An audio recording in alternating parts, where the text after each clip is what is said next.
some reason, it is impossible seemingly for them to admit that.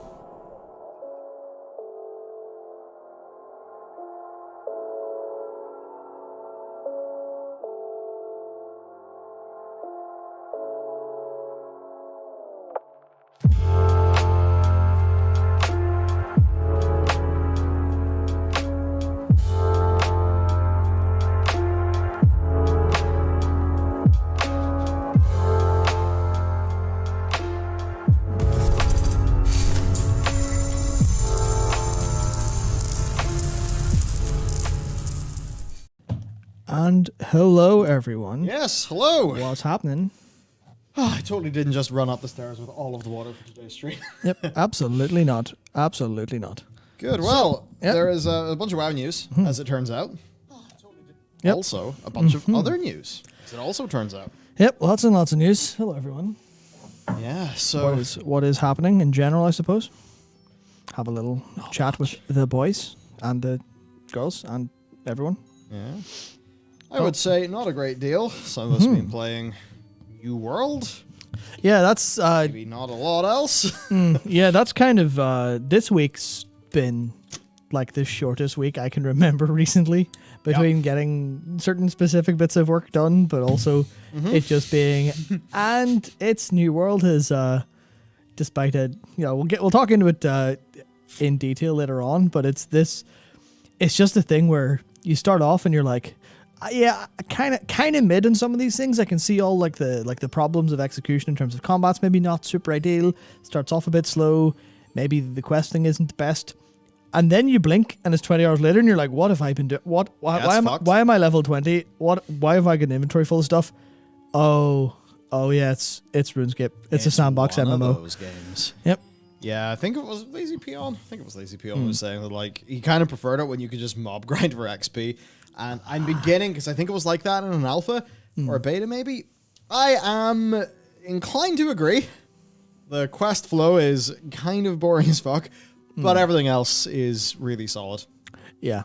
It's a bit tricky though, because like the server queues and everything. I've not got to hop in and play Econ like I've really wanted to, which I've been salty about. Best I've been able to do is go fishing. Fishing in that game, I have no idea, because like I look at it, right, and it's like... You know, on paper, it really shouldn't be so satisfying. But I don't know, it's like even the little bits of, you know, what is the size of the salmon that you get? You know? I don't know why. It's satisfying. And the mini game is not annoying, but it's also not completely brain dead. And what I like about it is, so in WoW's fishing, you know, it's very much you click the thing, then you got to move your mouse. Then you got to wait while looking at the thing. Whereas in New World, you know, you just hold down the click, you cast it out, and there's not really any positional gameplay, which means that all you need to do is have a left click and pay attention to your screen a little bit. That's it. So it's like, it's just easy enough that you can keep on doing it and doing it and doing it, get bigger fish, and then get loads of fish oil, and then sell that fish oil to all the fuckers who are doing cooking. And get some gold. That said, I've only got like, okay, last time I logged in, I had like 1700 gold. Nice one. Which is really not that much. I have not been able to play as much as I would have liked because of the queue. But I do have like 2,000 gold worth of things. It's just I don't know if I've been undercut since. But I don't know. That stuff's really fun. And just, you know, getting your... Oh, I just knocked out. Hello, capture card. Should probably also not... Well, that's fine. We're on the... Yeah, true. Yeah, we're just on this. Can I have a pop-out window, please? Can I have a pop-out chat? I don't know if you can. Well, hey! You can, but as to where it'll go... There we go. We got everyone. Nice. Perfect. Yeah, so... It just works with New World, I guess. I mean, I think I might start to find it to have a bit of a slog whenever I just get into the stage of, like, grinding out the levels because of getting to level. Yeah. But it's just like it's the crafting and gathering that I'm there for. Like when I think about a RuneScape-like game, that's totally my thing. So I'm enjoying that. Got a few ideas of how to make money, things like that. We'll see how it goes over the weekend, but having fun. Yeah, no, I'm very much hoping that I'll get to try some of the like a war over this this weekend. Maybe get a little bit of that proper PvP on the go, maybe get into Amarin or the Star Shard mines, whatever it's called. Yeah. Can't remember seeing it mentioned in chat, but generally it's just it's this really weird thing that I encounter with a lot of games, because I think I'd said to you earlier, I kind of compared it to Kingdoms of Amalur, in which at no point during that game am I going, I'm having fun, yes! But I also play it for 50 hours and go, I was engaged that whole time.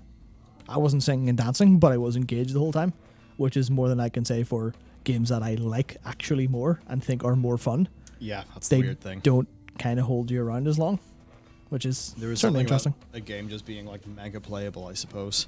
Yeah. And that's what they're doing with this one for sure. Where is the stream notes? Hello there, stream notes. Got our notes. So yes, there are things to talk about. Yeah. You should probably hop in because it's Aye. you know what, it's news that's interesting. It's like half of it's like, oh, I'm so tired, I don't care. But no, we should talk about it. So Yep. okay, glowy hands, risque man, and emote drama. Yep. Ooh. All right, let's talk about this. The first thing, before we get into any of the actual news, it is newsworthy in itself that communication is happening from the developers, because certainly that is. is not normally how things have been. And we certainly do need more than we're getting right now, but they are making a good start. So just wanted to highlight, again, we have another one of these World of Warcraft news and update, or news and development updates. We have a capture card crash, so I'll resolve that nice. very briefly. You'll be screenless for a second. Well, there's not much to really show because Yeah, the news. I'm sure most people have read it anyway, so. But yeah, it's basically just that they are collating all the things that have happened in the week, and then they are posting them, which is good. Because it's just the amount of stuff where, Blizzard clearly are relying on Wowhead and, community and content people to sort of get the information out about their own game. So it's just nice to see them actually doing some work here. So it's not like there's the most to talk about ever. We'll go through these subjects ourselves. But again, some more communication happening. That is definitely good. I think we do need more. And I think we do need more that puts more of a face to the development team soon. That's one thing that I don't mind it too much at the minute, but it is very much where this faceless amalgamation of people, as opposed to the more kind of, I guess, the more generic or the more stuff we're used to in terms of, hey, look, I'm a community manager. You know me by name. I'm more of a person. Whereas this is a little bit impersonal in a sense. And I can completely understand that from the idea of, because as an example, I think if a single person with a name threw up like this creative evolution update, I feel like they would be under substantial amounts of fire from Yes. people. So having I can understand needing a smoke screen to protect individuals, Yeah, totally. but it does just feel a little bit like, is this really the world we're living in, that we can't just have someone go, oh yeah, here's what's happening. Yeah, no, I think that, and even for 9.1.5, things would have went better for them if they kind of announced that via something that was a video. Maybe Yeah. brought back some of those Q&As with Ian. I think those are things that are sorely lacking. I think when they do that, they should probably try to examine why the Q&As with Ian generally ended up not really being that liked by people and Sir Jerry getting dislike bombed and stuff. They should definitely sort out why that was. I think it's generally quite obvious. So, they should work out that bit, but they should certainly bring those things back and start to do more of that content. It's important for people to feel like I don't mean know as in, I know the WoW devs as people, but know them as devs. Yeah. Where, I think about like RuneScape, is it mod that they use as the prefix? Yeah. In RuneScape. And there's so many games like that. I remember when I used to play Smite. There was, a fair amount, like you'd see the same faces. Smite actually did a really, really pretty good job with their Twitch. I remember where they had a lot of content there. They had community people on there. They just did a good job. So these are all things that Blizzard really needs to do for World of Warcraft. Because right now, they're kind of... It's basically the Blizzard thing, because they've been the, I was going to say 500-pound gorilla. I don't really know what poundage is big for a gorilla, but... I think 500's big. Okay, good, right. I suppose not. A 1-ton gorilla would be a bit crazy.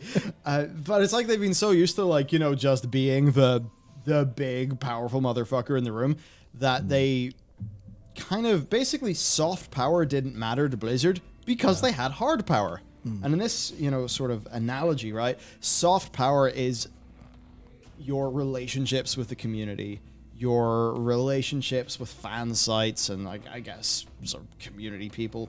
All of that player-facing stuff where it's like you can kind of mess up in the game design, but because you've got really strong soft power with your community, they're willing to work with you through that and get you to a better stage. Whereas Blizzard for the longest time have really put no effort into any of that, and they've just focused on making the game, putting out the patches, and generally they've done that to great success.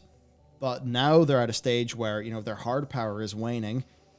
They haven't built up years and years and years of soft power with the community, which just means that it's far more of an uphill battle than it really should be if those soft power investments and community investments had to be made in the past. Yeah, I mean, because generally speaking, like the thing I keep in mind in terms of how I think about it is how they've just completely and utterly lost the narrative as far as the actual game's concerned.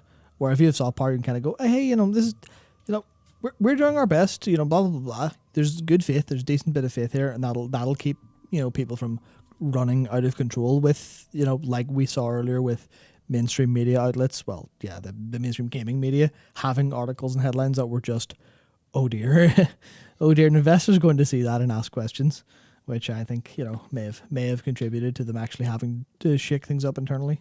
At least I think so anyway. Yeah. But it's that soft power, it's that loss of narrative. That's something actually someone in chat asked earlier about. Did we see the Genshin Impact anniversary stuff? Oh boy. Yeah, so we talked about that today for a video that'll be going up on the news channel over the next couple of days. Yeah. I believe. So we do have coverage on that coming out, but that was effectively a complete shit show. But the same idea of they used to communicate really well. They stopped communicating very well. Mirrors a lot of what we see with Blizzard, a lot of what we see with World of Warcraft, just on a much, much tighter scale.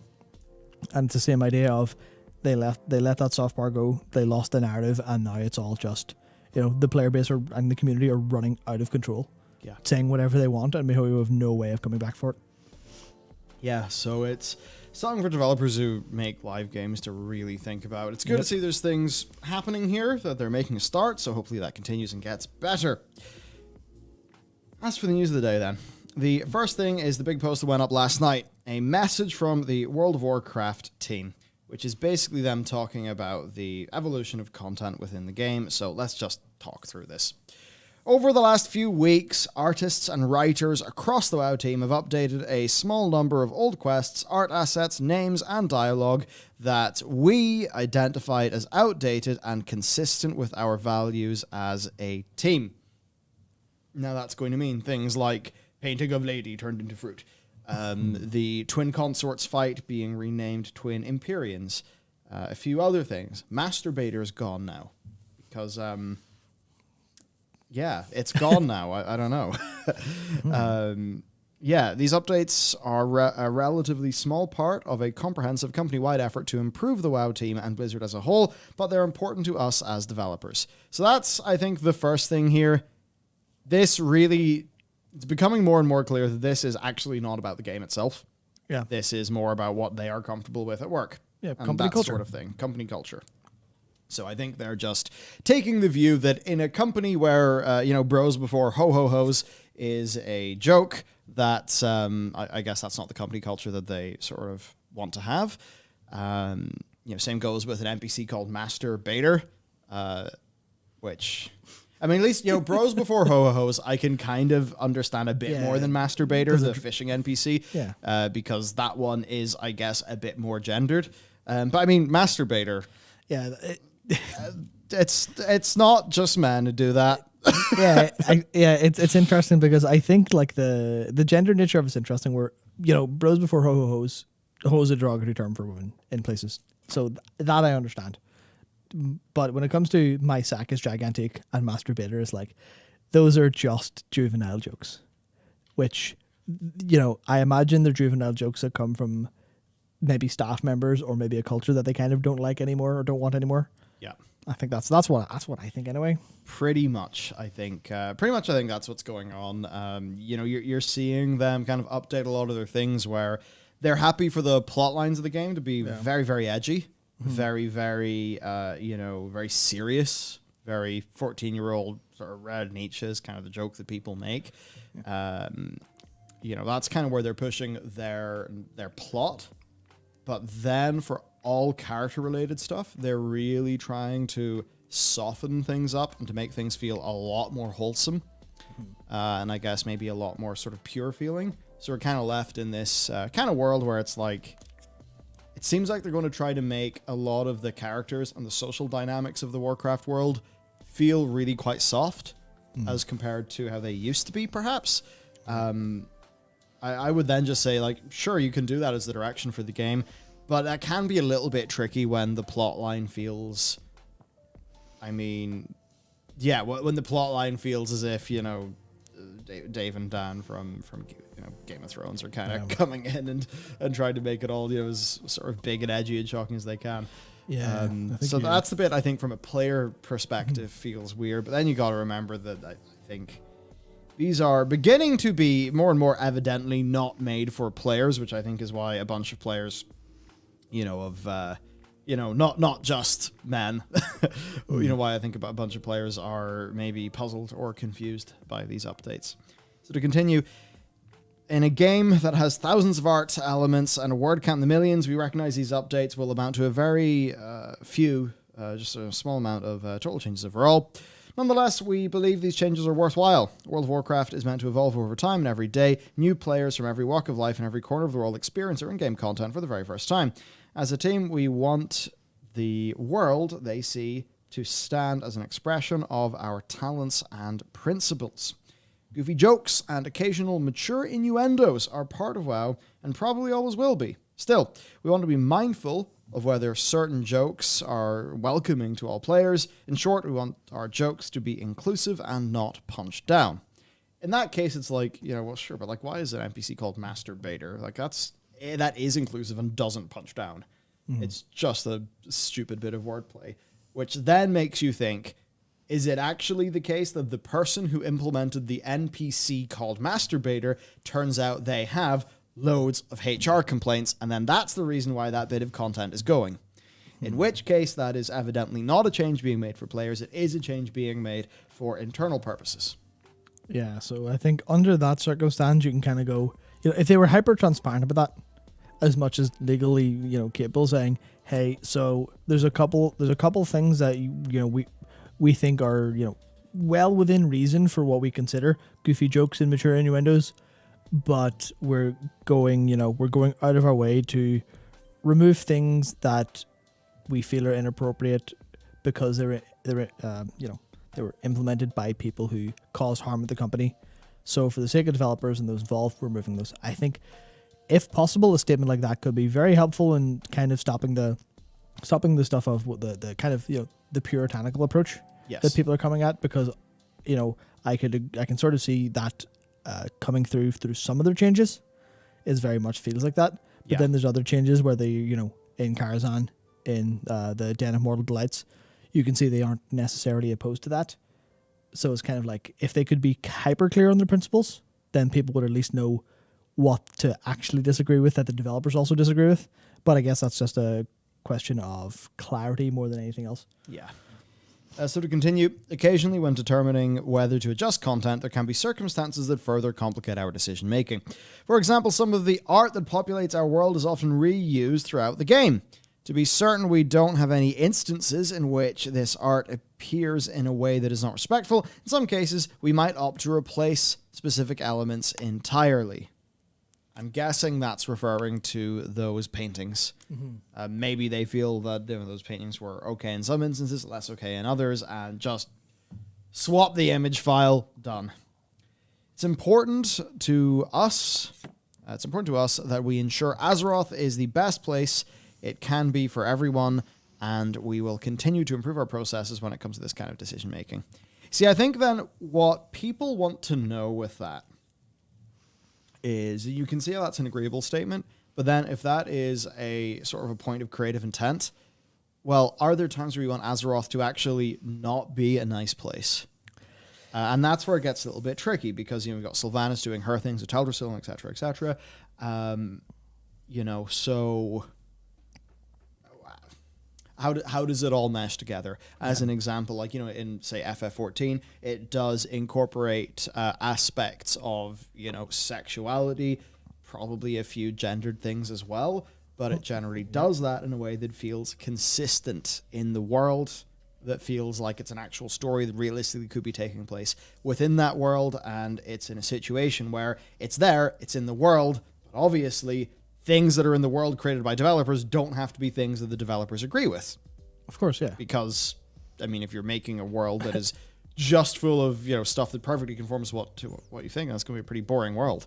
If your kind of villains end up feeling a little bit sanitized, or, there's no sort of seedy underbelly to the societies that you create in your game, then it's not going to feel that real to people, and, they won't kind of, maybe won't get those, won't get the vibes that it's a very complete world.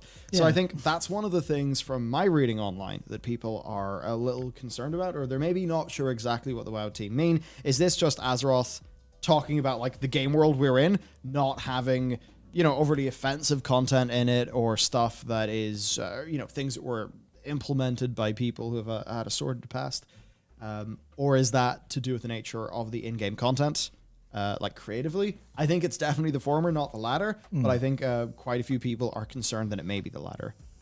Yeah, that's what it comes across to me. Like, it's the kind of thing where if you have a tonal inconsistency between the two layers of your game, you're going to have that sense of dissonance will just come across to players, where you'll be doing a quest, and even if it's like one of the ones in Ardenweald where there are character deaths that people may feel about.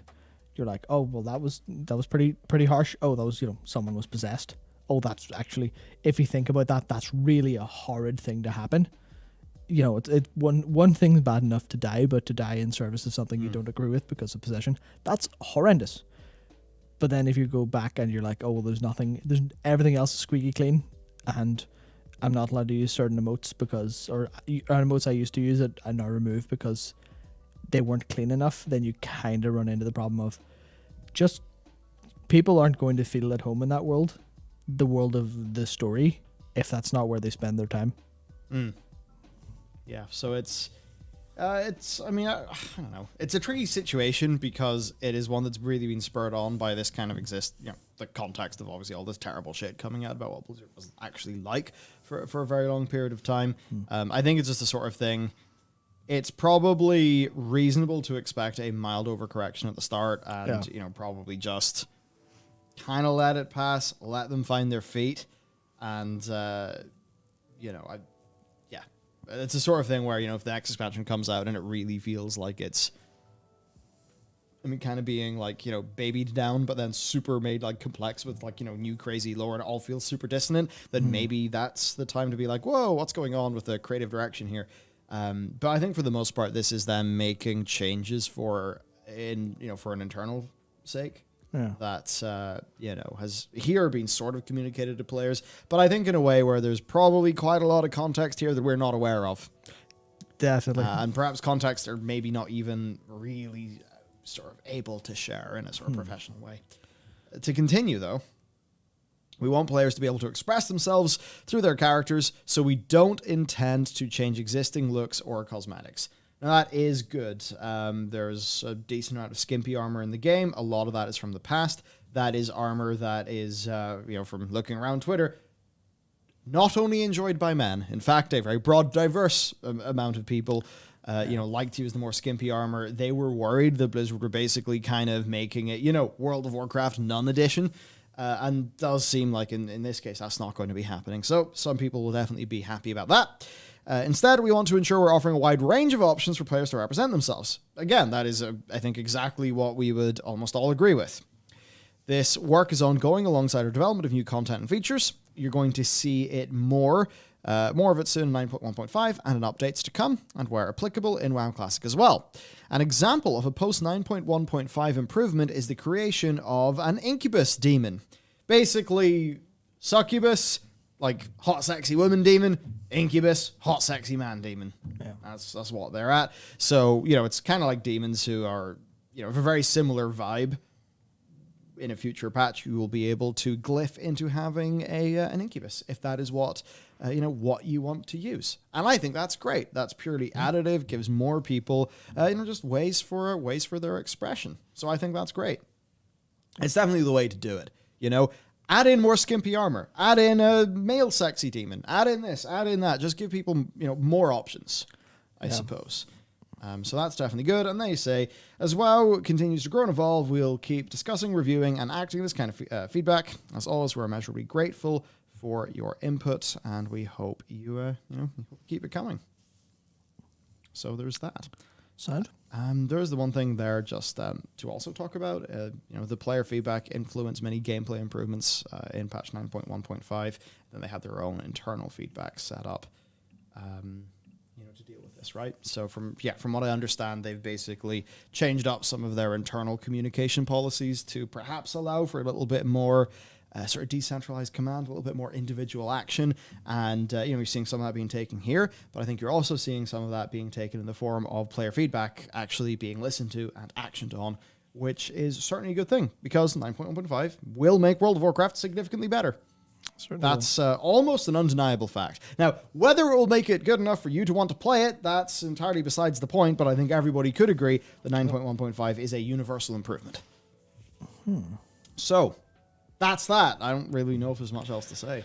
No, I think there's really not much. Just, incubi good because make things for everyone. Don't take things away. Make everyone happy. There you go.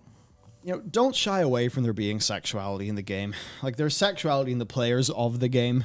There's sexuality in, the world and in this world, right? So, don't see this, Blizz, and sort of think that, the way to go is to, kind of turn all sex negative on it. I don't think that's really the way forward. I think, actually include, if you want more sort of sexual elements in the game, but, just do it in an actually adult and mature way. Not in a kind of a schoolyard joke way, which is maybe how some of that was handled in the past. So if you're going to sort of use this to turn a new leaf, I would say don't see that as bad stuff. See that as more aspects of the human experience that can be a valid part of your world, that can be interesting for your characters and interesting for, just the richness of the world. And then just approach it with tact and maturity, and sort of do it justice, right? Push it forward, sort of respond to bad things by fixing them up and then pushing forward with good things rather than just kind of taking away and sanitizing. Yeah. I think that's what will be creatively more interesting. Yeah. So I think the the jury on some of their approaches out until they introduce more elements that would be, more along the lines of a succubi or the painting in its original form. See if they actually add anything in that to sort of show they're not sex negative and, at least as far as the, preferring women kind of angle.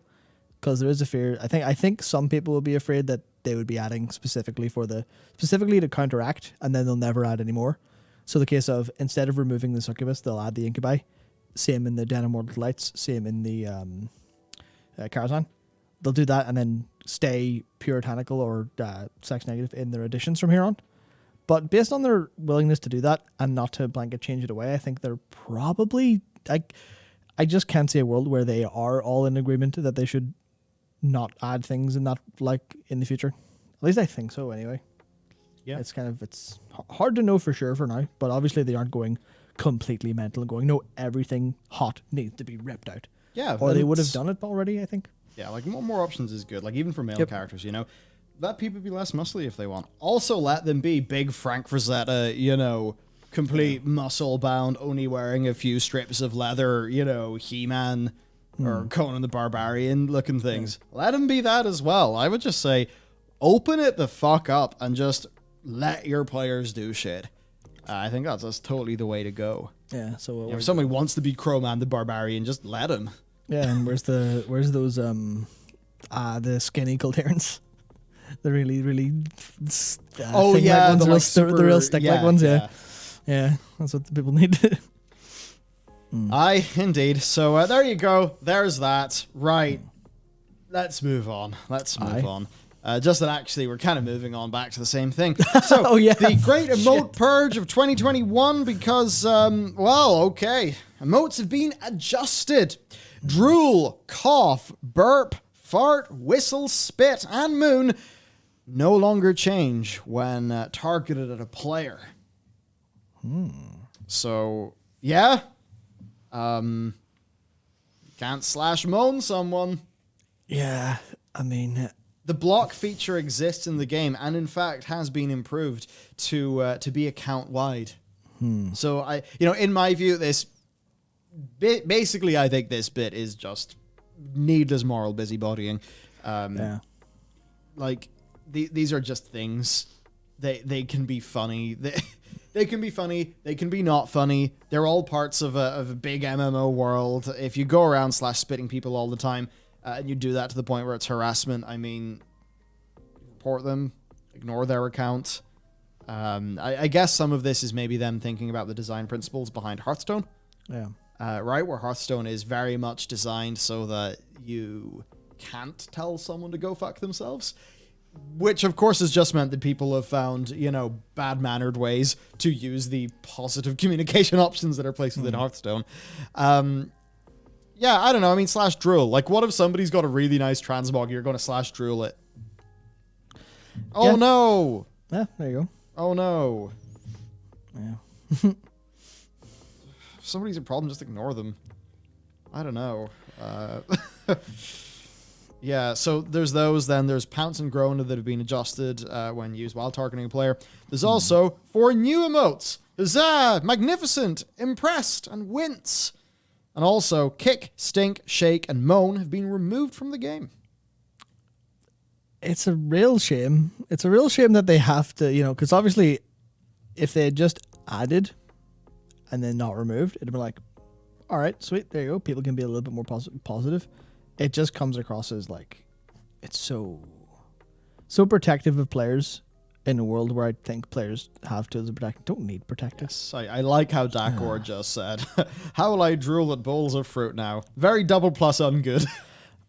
That's the entire feel that comes across. The entire feeling comes across as just, no negativity in the dojo kind of thing. Yeah, this is the bit that to me kind of just feels like weird baby shit.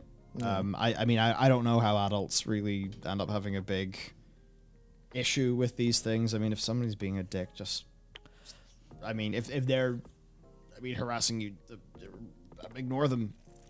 I mean, don't mean like ignore them like, oh, just tune it out. I mean, like, slash ignore. Yeah. That's existed in the game for a long time. Yep. Use the tools at your disposal, because those social tools have existed for a long time. Basically across most places. There are, if someone, in fact, it's account wide. And if someone does it enough that, they will make a new account to harass you, then you report that. And if Blizzard had customer service representatives that could do their job in time, quickly enough, then you could see that being a hardware ban for harassment fairly easily. The tool is there. Like, the tool is there. Like, it's so soft to the point. Even the wince. Think of all the ways you could use wince. Well, they're now restricting player expression by it being, you wince sympathetically at the player name. That looked like it hurt. Yeah. There's other reasons for a wince. In pain. Like, in pain is one, but also, like, if something is a bit cringy, cringe, bit of a wince. But, they're just making it so much. It's basically, right, if, they can control the, maybe this is when we get onto the, very double plus on good. If they can control the manner of which you communicate and think, then I suppose they want to use that to try to, steer player behavior in a certain way. That almost, it's not 1984. That actually doesn't really work. Doesn't really work that well. It's just everything, even the slash pounce. Like, what? Somebody pounces on top of you. It's like, that could be used in a no sexy way. That could also be used in a funny, sexy way. Somebody changes their transmog, you do that as a joke, everyone has a little laugh in Discord. That's totally normal stuff. I think it was Matt in our Discord, in our FFFC, said as soon as this stuff was I think we were talking about it in person, he said, rip to all of the like early 2000s scene in Weeb Girls, like, no pouncing on people, no glomping, it's all over. It's all over. Oh, man. Yeah. Yeah, so... Yeah, anyway, right, they're doing all of that. Like, look, in a big way, I don't really give a shit. I can't remember the last time I really used an emote in the game anyway. Wasn't that something? But there you go. I think that maybe just changes, it lets you know how they think about these issues. And, you know, yeah, it's all very big and soft, I suppose. And that's how it is. That's the way they're going. Yeah. It's very double plus safe. Yeah, no, I think Blizzard really need to have someone, and I mean, they would definitely get fired for doing this, but there's a certain tweet from Tyler, the creator, that I cannot reference in too much detail, but is very much the tenets of dealing with cyberbullying explained very, very briefly and very quickly. Just close your eyes, like, just turn off the monitors, close your eyes, like.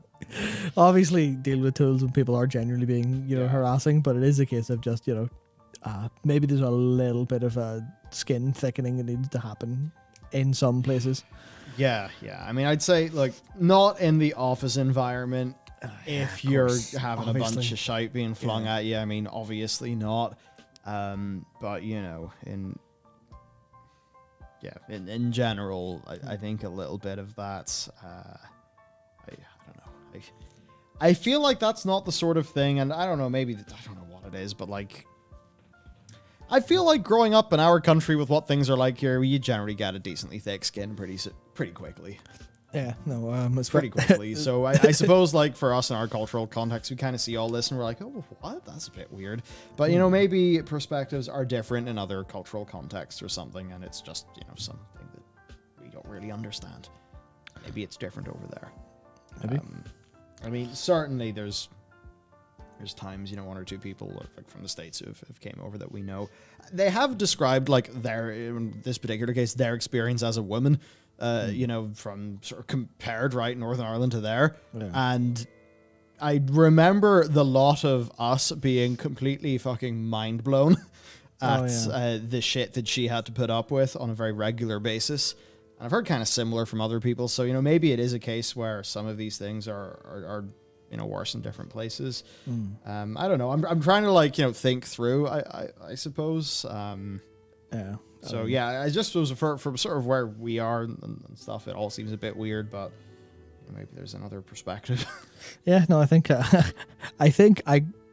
my friends and I called each other worse things growing up than I've ever been called online. Like, same. Yeah. Same. I think so, actually. That's...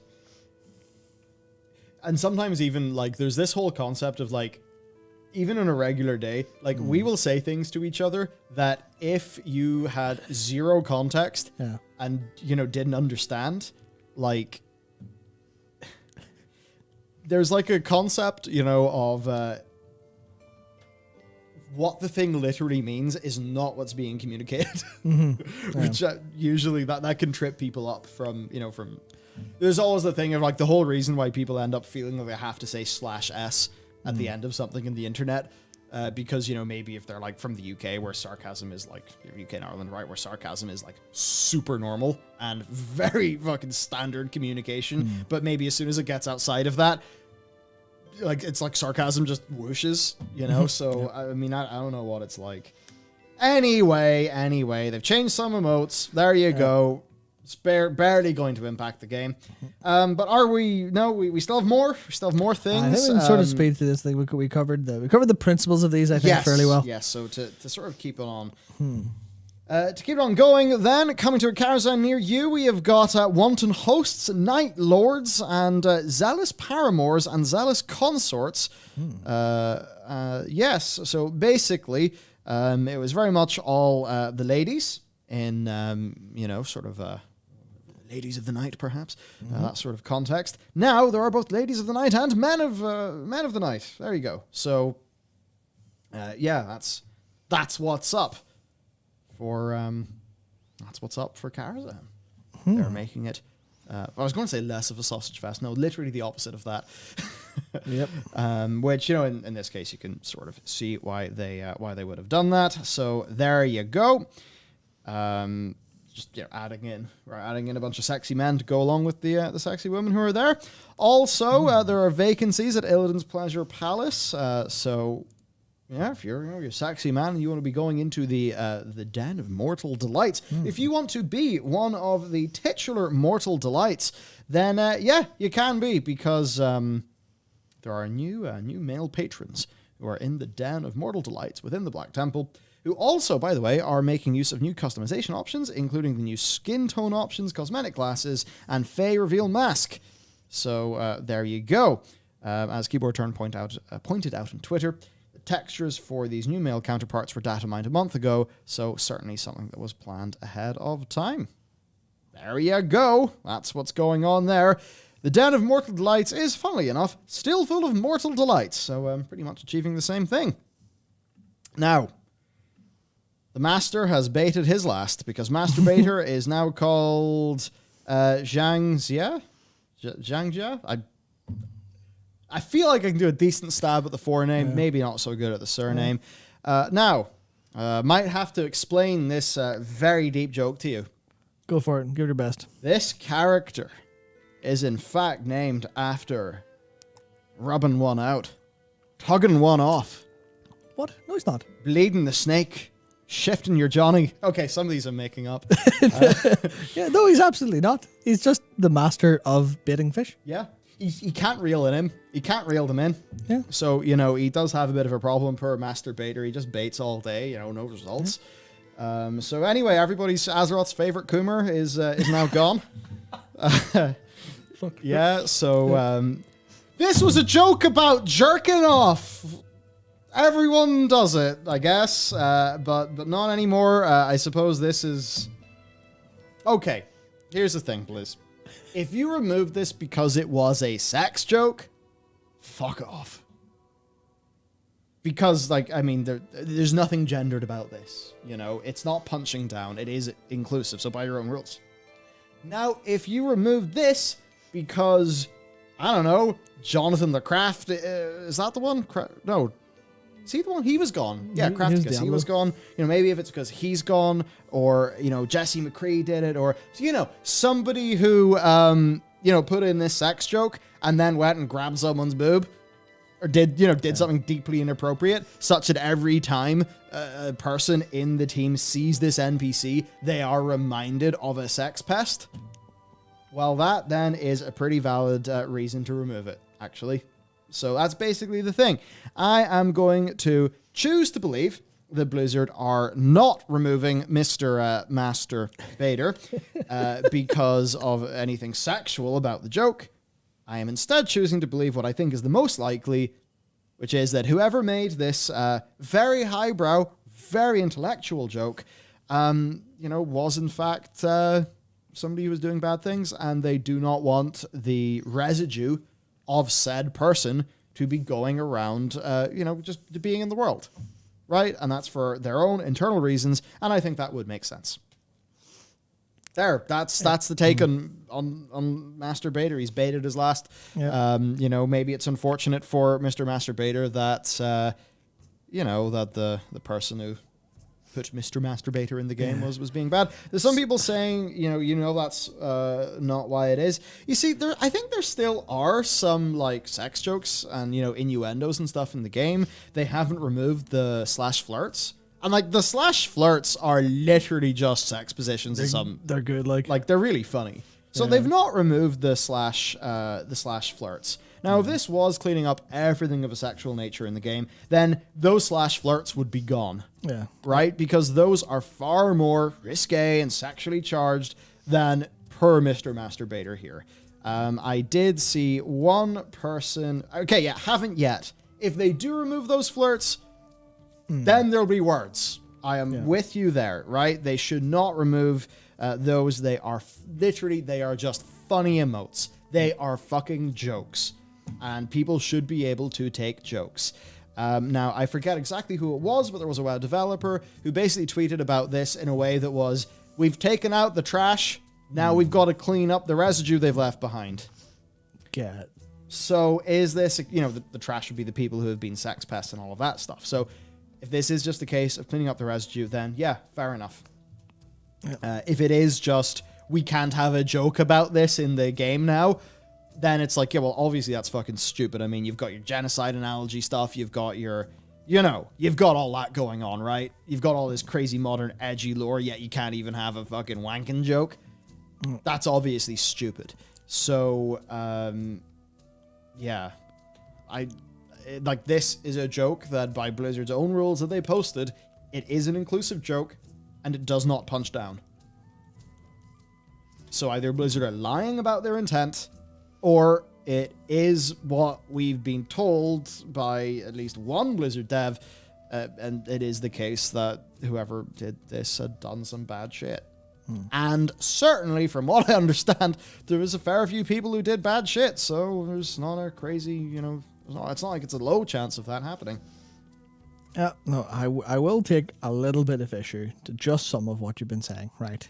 Let's go. So if we're talking about someone in an office who was removed for behavior that may have been inappropriate or of the sexual nature, and they added a character called Master Bitter, you should maybe not talk about cleaning up the residue they left behind. Yes! Yes! Yes! Oh, that was good. Oh, Fuck. Yep. That was great. That's it. It's been cum on the floors for years. Oh, Jesus Christ. Yep. Yeah, just fucking people are slipping on it like a banana. Please do not demonetize us, YouTube. Thank you. Thank you very much. Yeah, that's it. Us and every Green Knight reviewer. We've all been demonetized. Okay. Okay. What's the crack with Kel'Thas and the Ghostlands then, everyone? Well, as Keyboard Turners pointed out on Twitter, there have been a bunch of objects across the Ghostlands, and Eversong rotated, causing the entire map file to be rebaked. While they say this may mean nothing, these changes also remove all of the invisible walls in and around the area. Now, if you were to ever do some things to make the camera no longer be attached to your character, and you were maybe to move that camera up and around the place, no, sir, never. You'll basically find that most of like the Ghostlands is fine. Most of the Ghostlands is fine in the same way. Like if you just did a flight point through it would be fine. It's just there's specific stuff like bits of Silvermoon, etc. that, you know, obviously were not constructed with flight in mind. So there's loads of basic easy way to explain it is cardboard cutouts. You know, imagine you take a drone to Disneyland, you fly it to the back of the big set piece, and suddenly you see the workings out behind it. So removal of visible walls could mean that, but they would actually have to do some work to you know, to get that stuff up to snuff. It also, I think Keyboard Turn also suggests it is very likely just a bug fix based on something that happened incorrectly, based on some like float rounding or some like calculations going wrong. So there is that to think about, as opposed to what does this mean? They're going to revamp Silverman. It's that kind of thought process. Yeah. So basically, there you go. That is that. Yep.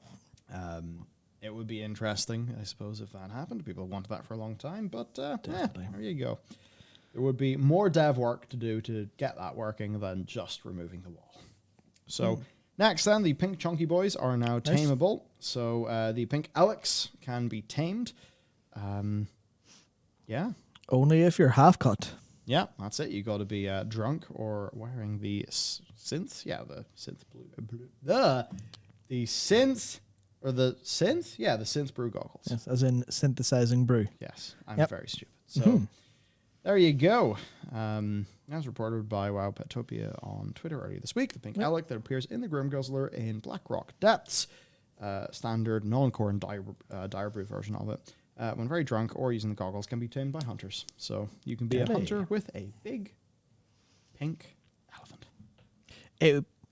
It would be really interesting, and I'm pretty sure it doesn't work this way. I imagine that the restriction on viewing them, unless you're drunk, goes away when they're tamed.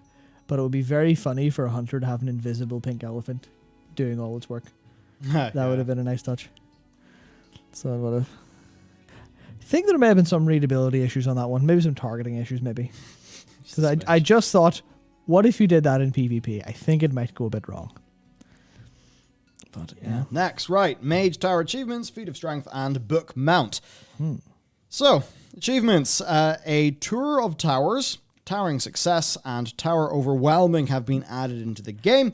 These are for completing every unique challenge available at the Mage Tower in Legion Timewalking.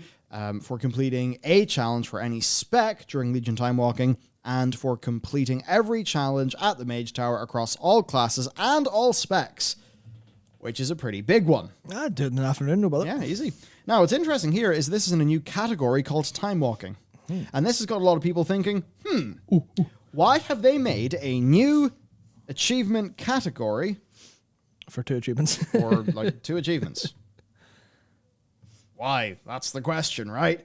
So, yeah, there could be more coming here. It wouldn't be surprising to, I think, many of us if, as time goes on and on and on, we get to see more of the Timewalking weekends be revamped, and that those revamps will come with new rewards, new achievements, things like that, which seems like a pretty good, just common sense use of things that are already in the game for more assets. So I think that would be great.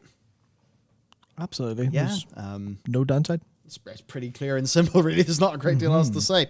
Right, so there is that. Okay, but there's also this. The Soaring Spell Tome. This is the mount that you get. And this is for doing all 7 of the Mage Tower challenges. Doesn't matter what like class or spec combo, just do all 7 of the challenges. And you will get this. And man, it's a really cool mount. I really, I just like how it looks. It's a really nice asset. And there's also this. So there's some runes and things to get into. So There's Khadgar and a fairy. Yep. Got Khadgar, got a fairy. I think I saw somebody say there were some runes that they recognized from Odin, was it? Maybe from Odin? Who knows? But maybe there is a degree of reading into that can be done. Yep. It also has some pretty darn cool... hang on. Probably shouldn't. Yep. Ah, fucking hell. So it's basically, look, it's got some cool DM. Some cool friggin'... Oh my god. My brain is fried. Yeah. Today's been a big day. It's been a day, but Yeah, it's got some nice animations, some nice effects. Overall, it is some nice, good. It is a very... I mean, it's the kind of thing where double it's... plus good, in fact. Yeah, I mean, it's the same with the Wandering Ancient. They've just done a great job of going, we've put a lot of effort into our mods. They're very, very good. It's kind of thing where they've definitely leveled up their asset game for Shadowlands. They just need to kind of just need to keep that going, and also I hope it hasn't completely taken out their ability to make them quickly. Actually, no, I take it back. When it comes to mounts, I think a little bit more. This is hyper special. There aren't quite so many of them. Yeah, But totally. they come from better places. Might be the better move going forward. So, Yeah, 9.1.5 is absolutely what, or 9.1 even is what shows us that, like, yeah, great, you gave us 500 million mounts, and they feel very samey and like there's not that many. Yep. This is a cool mount. This is a mount where you have this mount, you're like, shit, look at this cool mount I've got. You're excited, it's got great animations, great art, etc., etc., etc. It is, as Michael says in chat, it's a shop quality mount. Weird to see it in game. It's like that. It's great. Yeah, and also I think that kind of shows what people are a little bit worried by. It's clearly shop mount quality. When's it going to be in the shop? Is the kind of fear I think people are genuinely having. Since obviously it's not going to be unless everyone at Blizzard has completely lost their minds. Well, in fairness, the ever-living, or the ever-living statuette, no, the tree. Yes, Wandering Ancient. The Wandering Ancient is also a store mount quality thing. It was free though. That was free, but this also was one of the proposals. Oh, so it was. This is one of the 4 proposals. So You're right. there you go. Right. Yeah, it's a great mount. So that's something I think will be exciting to get. And if you see somebody with that mount, they've done all 7, so they're pretty cool. Really like it. Okay, moving on then. Glowy Nightborn Hands. By time, like. Yeah, about time. So there was an initial message earlier this week. Hello, everyone. In this thread, there has been passionate feedback for Nightborn to have the hand glow effect seen in some NPCs. We love the idea after reading your feedback and have been looking into the feasibility of bringing that to Nightborn character customizations. The effect is a bit more involved, has taken some finessing to figure out how to do it because it's a bit unique, but they say they've got a good grasp on it, and that in this week's PTR, they are bringing a version of this as a new customization to Nightborn females for testing with the male glow coming in a later PTR build. So there you go. It's work in progress, but people will be able to have those cool glowy hands. Also, there's a feature that people like Blizzard wasn't entirely sure was feasible. People asked for it. They investigated the feasibility, figured out it was possible but difficult, and then communicated all of that to us. Yeah. As opposed to going, here's the new thing, enjoy. They went, took us a while, but we got it. Here it is. Test it, please. It's very early. Give us feedback. That's, we'd be in a very different place had they been doing that for the past 7 or 8 years. Totally. Yeah. No. So this is good. Some people do want to see the outline effect on the hand. So fair enough. It would be good to get that. But yeah. Hey, good. Right. They're actually listening, doing some things, adding some features because they listened. That's nice. And they're also communicating it too. That's also really nice. Right? So the more that they do that, absolutely the better. Yep. Okay, next we've got some game changes. Anima Conductor to all locations. Anima can now be channeled to all unlocked locations each day, and it used to be one each day. So there you go. You can just go do all the shit, right? So I guess that'll just mean faster progress. Which, fair enough. It's not always the most fun content to do, but certainly for people, they'll be able to basically just activate all the things and then do a big sweep of clearing the map and get a bunch of rewards. So that's totally a way of playing the game.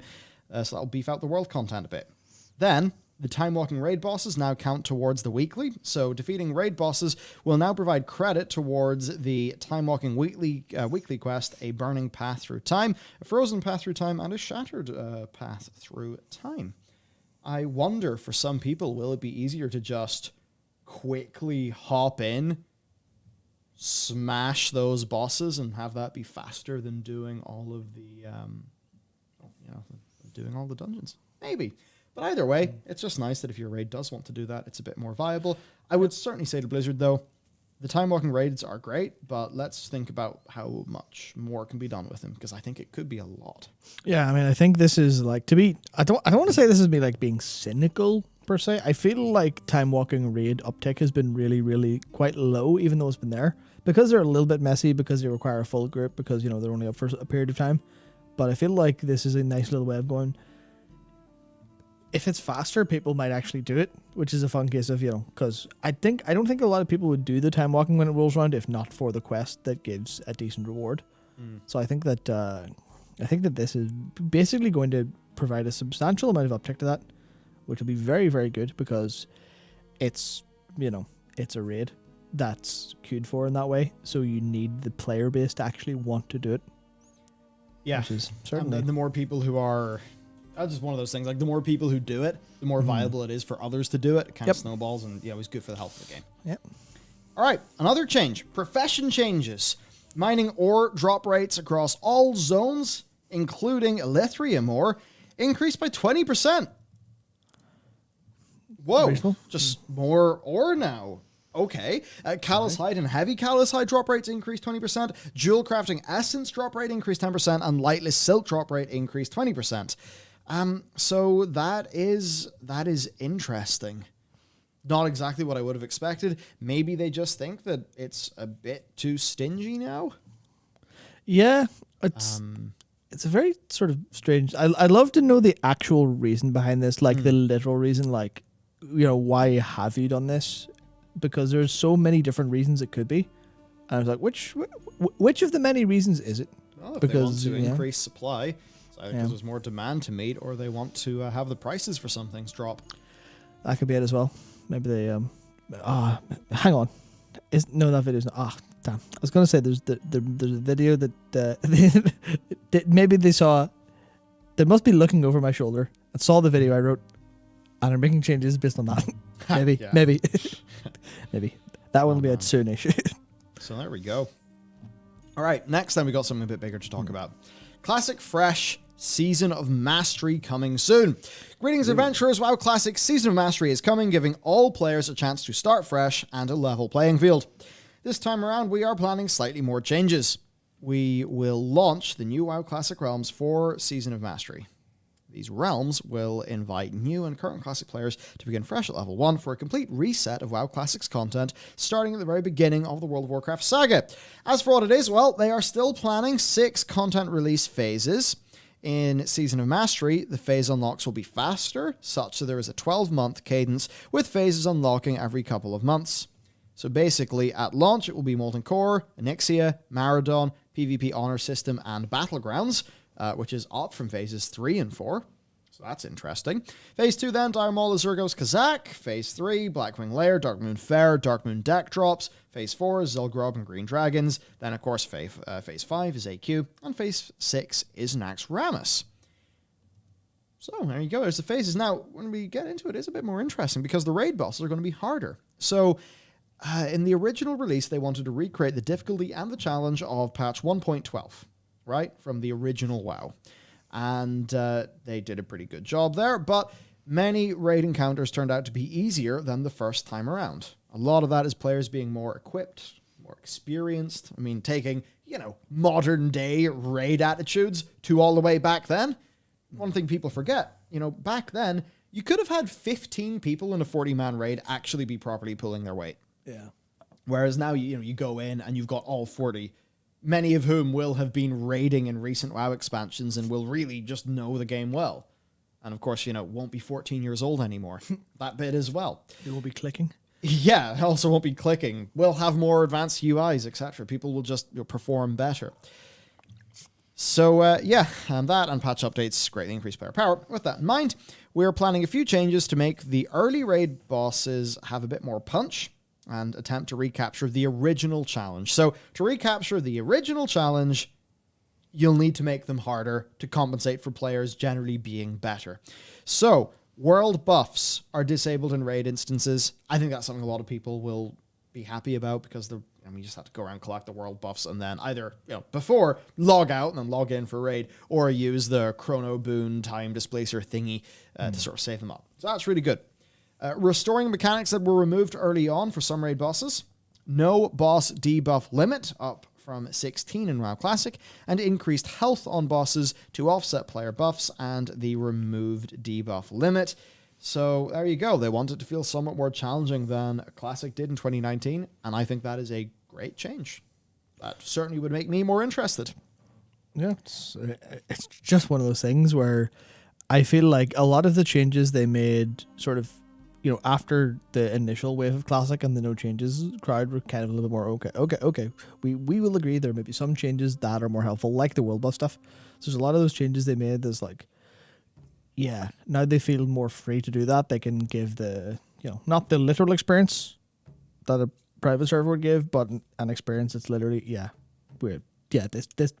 this definitely is a different time now.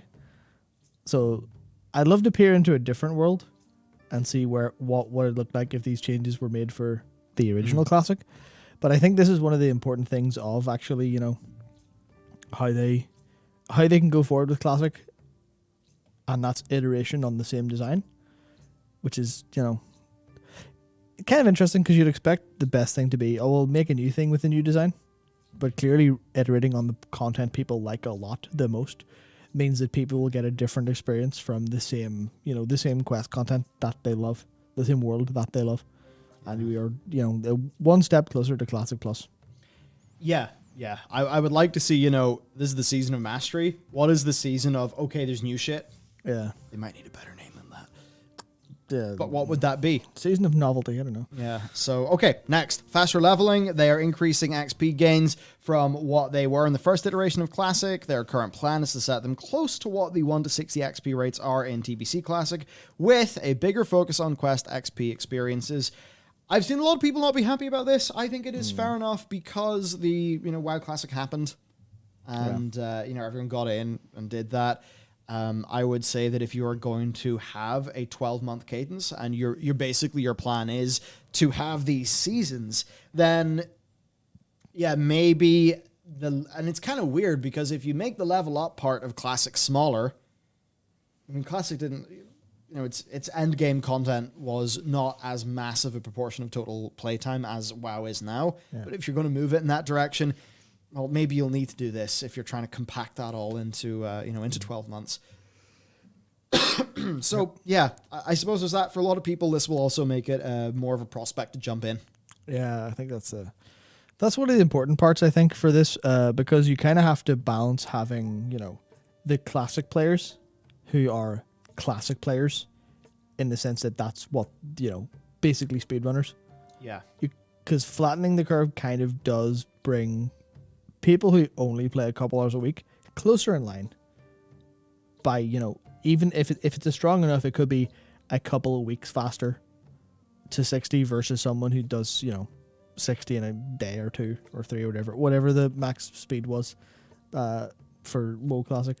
So I think it's good on that front, because I know the idea of the entire world moving so far ahead of you when you have limited time to play really kind of destroyed my desire to play Classic in any capacity. Because obviously, playing through it for content's fine enough, but when you know you're going to land in a world where everyone's way ahead of you, the economy's already been completely hijacked by everyone who's at the top, it does certainly feel a little bit less inspiring, let's say, versus a fresh start.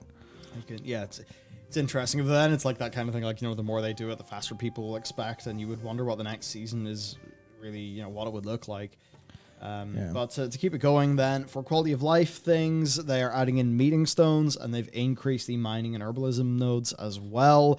Realms tended to be more densely populated in WoW Classic compared to the 2005 design, so they're adding in some more node spawns to give people a bit more of a consistent economy. So who knows, maybe there'll be less of a, sort of the mafias that could pop up. So that'll be interesting to see how it goes. Also, some comments on mage boosting, where they did say that, I'll just read out their post. There are a couple of points we'd like to add to the discussion. We would like to make sure it's still viable to level alts in this accelerated time frame. With that in mind, we're planning to take a look at mage boosting in the beta for this release. We have some ideas for adjustments we could make to reduce its impact, especially in current hotspots like Maradon. The proposed XP gains are focused entirely on Quest XP. We don't have any plans to increase other sources of XP at this time. So there you go. That's basically what they're doing. There's a version where perhaps I could see this being more playable for... And it's kind of that weird thing. It's more playable for me in my current situation. Even though that might make it seem less like the game that a lot of the the people who really wanted and really enjoyed WoW Classic, sort of advocated for and got. Aye. So it's kind of interesting how we how we think about that. For me, I'm most interested though in just the sheer fact that they're continuing the WoW Classic project. They're not just cutting over to TBC and leaving Classic. That's interesting to me, and it just does make me wonder, will there ever be a Classic Plus? Because I think that if there was ever a version of World of Warcraft to do a Classic Plus on, and to go whole hog into trying to make it a more developed version, maybe a bit more sandboxy, maybe some new content, I think Classic is what suits that far more than TBC or Wrath or any of the others. Yeah, because everyone's on Azeroth. Yeah. Going around as opposed to splintered off into those different things. I think that's the... certainly, I think, possible now. I'd love to know, and I mean, obviously, it's just like me to go, well, let's think of the incentives. Why would they be doing this now? Like a season after TBC?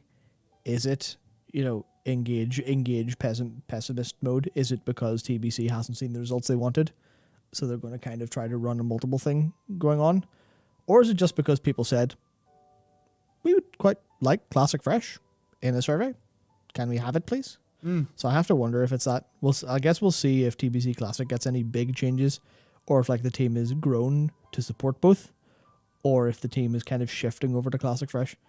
Because at least everything I've seen about, because I haven't really played much, and I haven't seen any numbers, but sentiment online, obviously World of Warcraft sentiment's down substantially, thanks to Activision Blizzard being Activision Blizzard and other reasons. But I feel like TBC might have completely sealed way under their expectations. At least I feel that way.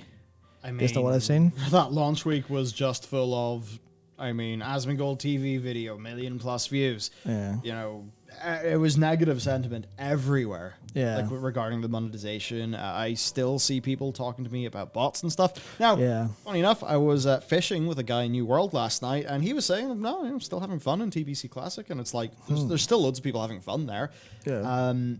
But it obviously was not an ideal launch. I think financially it could have been an incredible launch purely just because of, you know, the whales, right? The people doing those microtransactions. But yeah, I mean, the feeling that I've got is certainly not that it's been super, super hot. I think as well, they know they have access to all this content, so if they can find a sort of systemic way to just keep it going forever, they would rather do that. There's more ways to play the game, so that's probably what they want. Yeah, absolutely.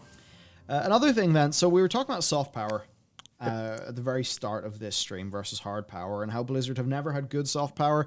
They have had with like BlizzCon, that's been their source of soft power, but other than that, they've not been that great at community or things like that. And that they're really feeling the pinch of not having accrued soft power now that they're hard power, so just how big their game is and the sentiment towards the game now that is waning. A great example of something that's moving soft power in the right direction is Mike Ybarra, co-leader of Blizzard, making a Discord group for finding people to play with. He said, you know, especially WoW Mythic Plus for him. This is not an Ask Mike Questions About Work Discord. If you play WoW or other Blizzard games and want people to play with, there's the Discord. And I think that is just a good thing for him to have. It's cool, right? It just shows some effort, you know, is going in, and this will just create more positive associations with Blizzard Entertainment. Now, in terms of some of the things he said, of course, some of the basics. I will not answer any WoW roadmap/future questions here. Ian and the team answer those. Yeah, I will answer game dev, personal, etc. questions, but not work items relating to future things. Fine to suggest things. I don't know Discord well. Someday I'll find somebody who does. But if it does get out of hand, deleting this is easy. So hopefully it lasts. Hopefully people take this as somebody doing a well-meaning gesture and, you know, the whole thing doesn't get cocked up. And it would be unreasonable to be like, you know, for the half of this server to be like, Mike, when's the next patch? Mike, I don't like this and all of that. Which, you know, I'm totally fine for thinking those things, of course. But it's just not the place to do it. And it, you know, puts him in a very hard position, right? Because it's basically asking him to undermine his game director. Yeah. Which, you know, there's no way he can do. Even if he was to agree with everything that you were saying, he still can't go and publicly undermine his game director. I mean, that's why even when I heard that, you know, it was the remove the AoE cap joke, like, I was almost like, whoa, interesting. But I'm now pretty sure that he said that knowing that it was going, and it was probably, you know, the WoW team were probably like, yeah, sure, say it. Because, you know, they knew it would be a win. So there you go. I just think it's good. You know, as of the time of writing, it's got 4,500 members across so many different channels. It's even got a WoW lore channel, which of course we like to see. So there you go. Basically just good stuff. Mike is doing, you know, Mike in a short space of time is doing more than Blizzard have done in such a long time to actually get good community feedback, you know, especially from somebody who otherwise could seem like a cold executive, because people don't really always understand what an executive does. An executive is often seen as the person who gets in the way of the game being good. Of course, that's often because they have to make the realistic calls, you know, the realistic judgment calls. But it's just nice, you know, it's great. So the more of that, absolutely the better. And good on Mike for being so great with the community. I think he's well earning a lot of respect from people. Now, that's not to have Mike outshine Jen.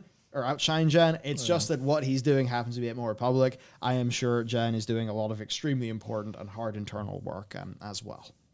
Absolutely. So good stuff from our two co-leaders. Next up then, hotfixes and live changes. 70% conquest buff. We've seen feedback it takes too many games to reach the conquest cap, and we agree. We're making the following change. Conquest awarded by all activities has been increased 70%. The hotfix will go live in each region during scheduled weekly maintenance. There you go. Now, we've been thinking of doing an update to our WoW by the numbers video. Yep. Right? Just to see, how has 9.1 played out? I would love to see what this does, because for so many people who have just not went near this, they're going to look at their character, they're going to see, oh wow, you know, 70% more conquest. Oh look, My conquest cap is 4,000 or 5,000. I could just go and get all that shit. So I think that's certainly interesting. And in fairness, yeah, it could take quite a lot of... I mean, okay, won't take that many 2v2 wins, but but if it's me and you, it'll take the same amount of 2v2 wins. It'll just take us a lot of games to earn those wins. I'll be 9.4 by the time we're done. Aha, we're shit. Yep. I mean, it's botting. It's all not botting. It's all boosting. It's all boosters. We've never lost because of our own lack of skill. 100%. Yes. Never. No, I think it's interesting. I think kind of what we said a couple weeks ago about the change to the the research in Korthia. I think that kind of applies here, where it is if you have to increase this by 70%, you maybe didn't put all of the thought you should have into it in the first place. Mm-hmm. But at the same time, at least they went, we've changed it. It's now better. We're not stuck to our ideas. We're not stuck to our original design. We are willing to be agile. We are willing to change the plan to suit players better. Because I feel like in 9.0, this wouldn't have happened, even if it were a problem. Yeah. Well, actually, interesting here. Jopie 1992 in chat is saying, increasing Conquer by 70% isn't close to enough. It'd need a minimum 200% for the players still left the game. For the players still left playing the game and not buying boosts. I say that as a 2400 legit player. Yeah. So interesting. I don't really have a fine-tuned sense of Conquest. Yeah. But, I mean, good is going in the right direction. Maybe more needs to be done. More importantly, as you said, yeah, like if this is what they felt they needed to do, then... Or maybe it's the sort of thing where, in the sort of early brackets, like, because of boosting and stuff. Right, because of boosting and stuff, the win rate in the lower brackets is probably artificially low. Yeah. Which, sure. Maybe would mean that each win you kind of would want it to get you a bit more conquest. So, yeah, anyway, right, there's that 70% conquest buff. Next, then, we've got Dungeon and Raid hotfixes. So, nothing major, but for Kel'Thuzad, the Howling Blizzard ice patches are now immediately removed when pushing to his phylactery phase. For the Theatre of Pain, they fixed an issue where gladiators in the Halls of Might could sometimes retain immunity to player abilities after finishing their duel. So, there you go. There you go. Apparently, my microphone is gone.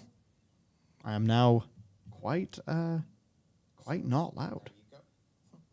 No, I literally think it was just you leaning out the wrong way and mumbling a little bit more. Oh, that might have been it. I think so. Yeah, you just. Hey everyone, welcome back to another World of Warcraft video. You just cut your volume real low. Yeah, welcome. Let's not do that. AWC 2021. Next up, it's the Arena World Championship 2021. Horizon EU and Method NA regional champions. Yes, that happened. Horizon got the EU title, beating Method 4-3, while Method NA retained their title by defeating Golden Guardians 4-1. Each of the winning teams took home gold medals along with 70 grand out of the total 300 grand global prize pool. And according to this, these were described as some of the most thrilling arena matches we have seen in its storied 14-year history, and the finale apparently represented the best of what the AWC truly is. I wouldn't have any idea, but good on him if that is the case. Cool.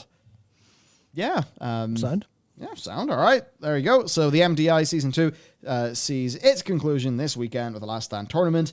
This will then be followed by the 2021 Global Finals next month, on the weekend spanning October 29th to 31st. Yeah, nice that those things keep continuing. Nice that, it's kind of thing for... Obviously, it's just... As long as this stuff actually ends up being good competition and aspirational competition in terms of gameplay, then that's fine. It's the kind of thing where obviously PvP as a system is really quite busted in a number of ways. So as long as AWC actually ends up being good arena matches, as to who did that description, as to, whether it's accurate, because, obviously, as Badapeng says, to cut it short, the who hid around the pillars better championship. There's certainly elements of arena and PvP that I think might need overall work, but for at least a decent amount of people, it's there. It's good. They enjoy it. So yeah, so right, there's that. Now then, we have a thought of the week. Which, I mean, bloody hell, I've been having too many thoughts this week, and Dakor's just went and given me 2 more. That was me. That was me, actually. Oh, it was you? Yep. Oh, man, we've been having too many thoughts. God damn. And by the way, that's an unattributed quote. I'm assuming that must be from Blizzard's own post, I guess. Yeah. So, whatever. That's what they're saying. Hopefully it was good. Yep. I'm not much of a WoW esports person. I don't really mind. Right, thoughts of the week from Flex. No matter how good the changes of 9.1.5 are, and how good they might be for 9.2, if base class design doesn't get touched massively with 10.0, we are in for a wild ride. Simply not enough fun from solely playing specs in the game right now. No amount of content can carry that. Following up with, a huge part of this is how little damage and how meaningless classes feel outside of CDs. Yeah, man, right, okay. Where you really find this shit, I think where most people found like their big version of this was playing Demon Hunter and feeling awful outside of meta. See, that's weird because I agree that it feels worse outside of meta, but like strictly speaking, gameplay wise, it's not really massively different. Oh yeah, it's a feel thing. Yeah, it's just a feel thing, which is kind of obviously that's a part of it. I feel like there's so many parts of this game that are just like kind of sleepy for most of it, and then the element of CDs is completely insane. The difference in damage output is completely nuts. But it's kind of weird because you think about Mists of Pandaria, and I think about a patch. Patch was it 5.2, where we still had readiness as hunters. And that was, I think, patch 5.3 that removed readiness, where, you do your whole opener, then you pop readiness, and you do your whole opener again.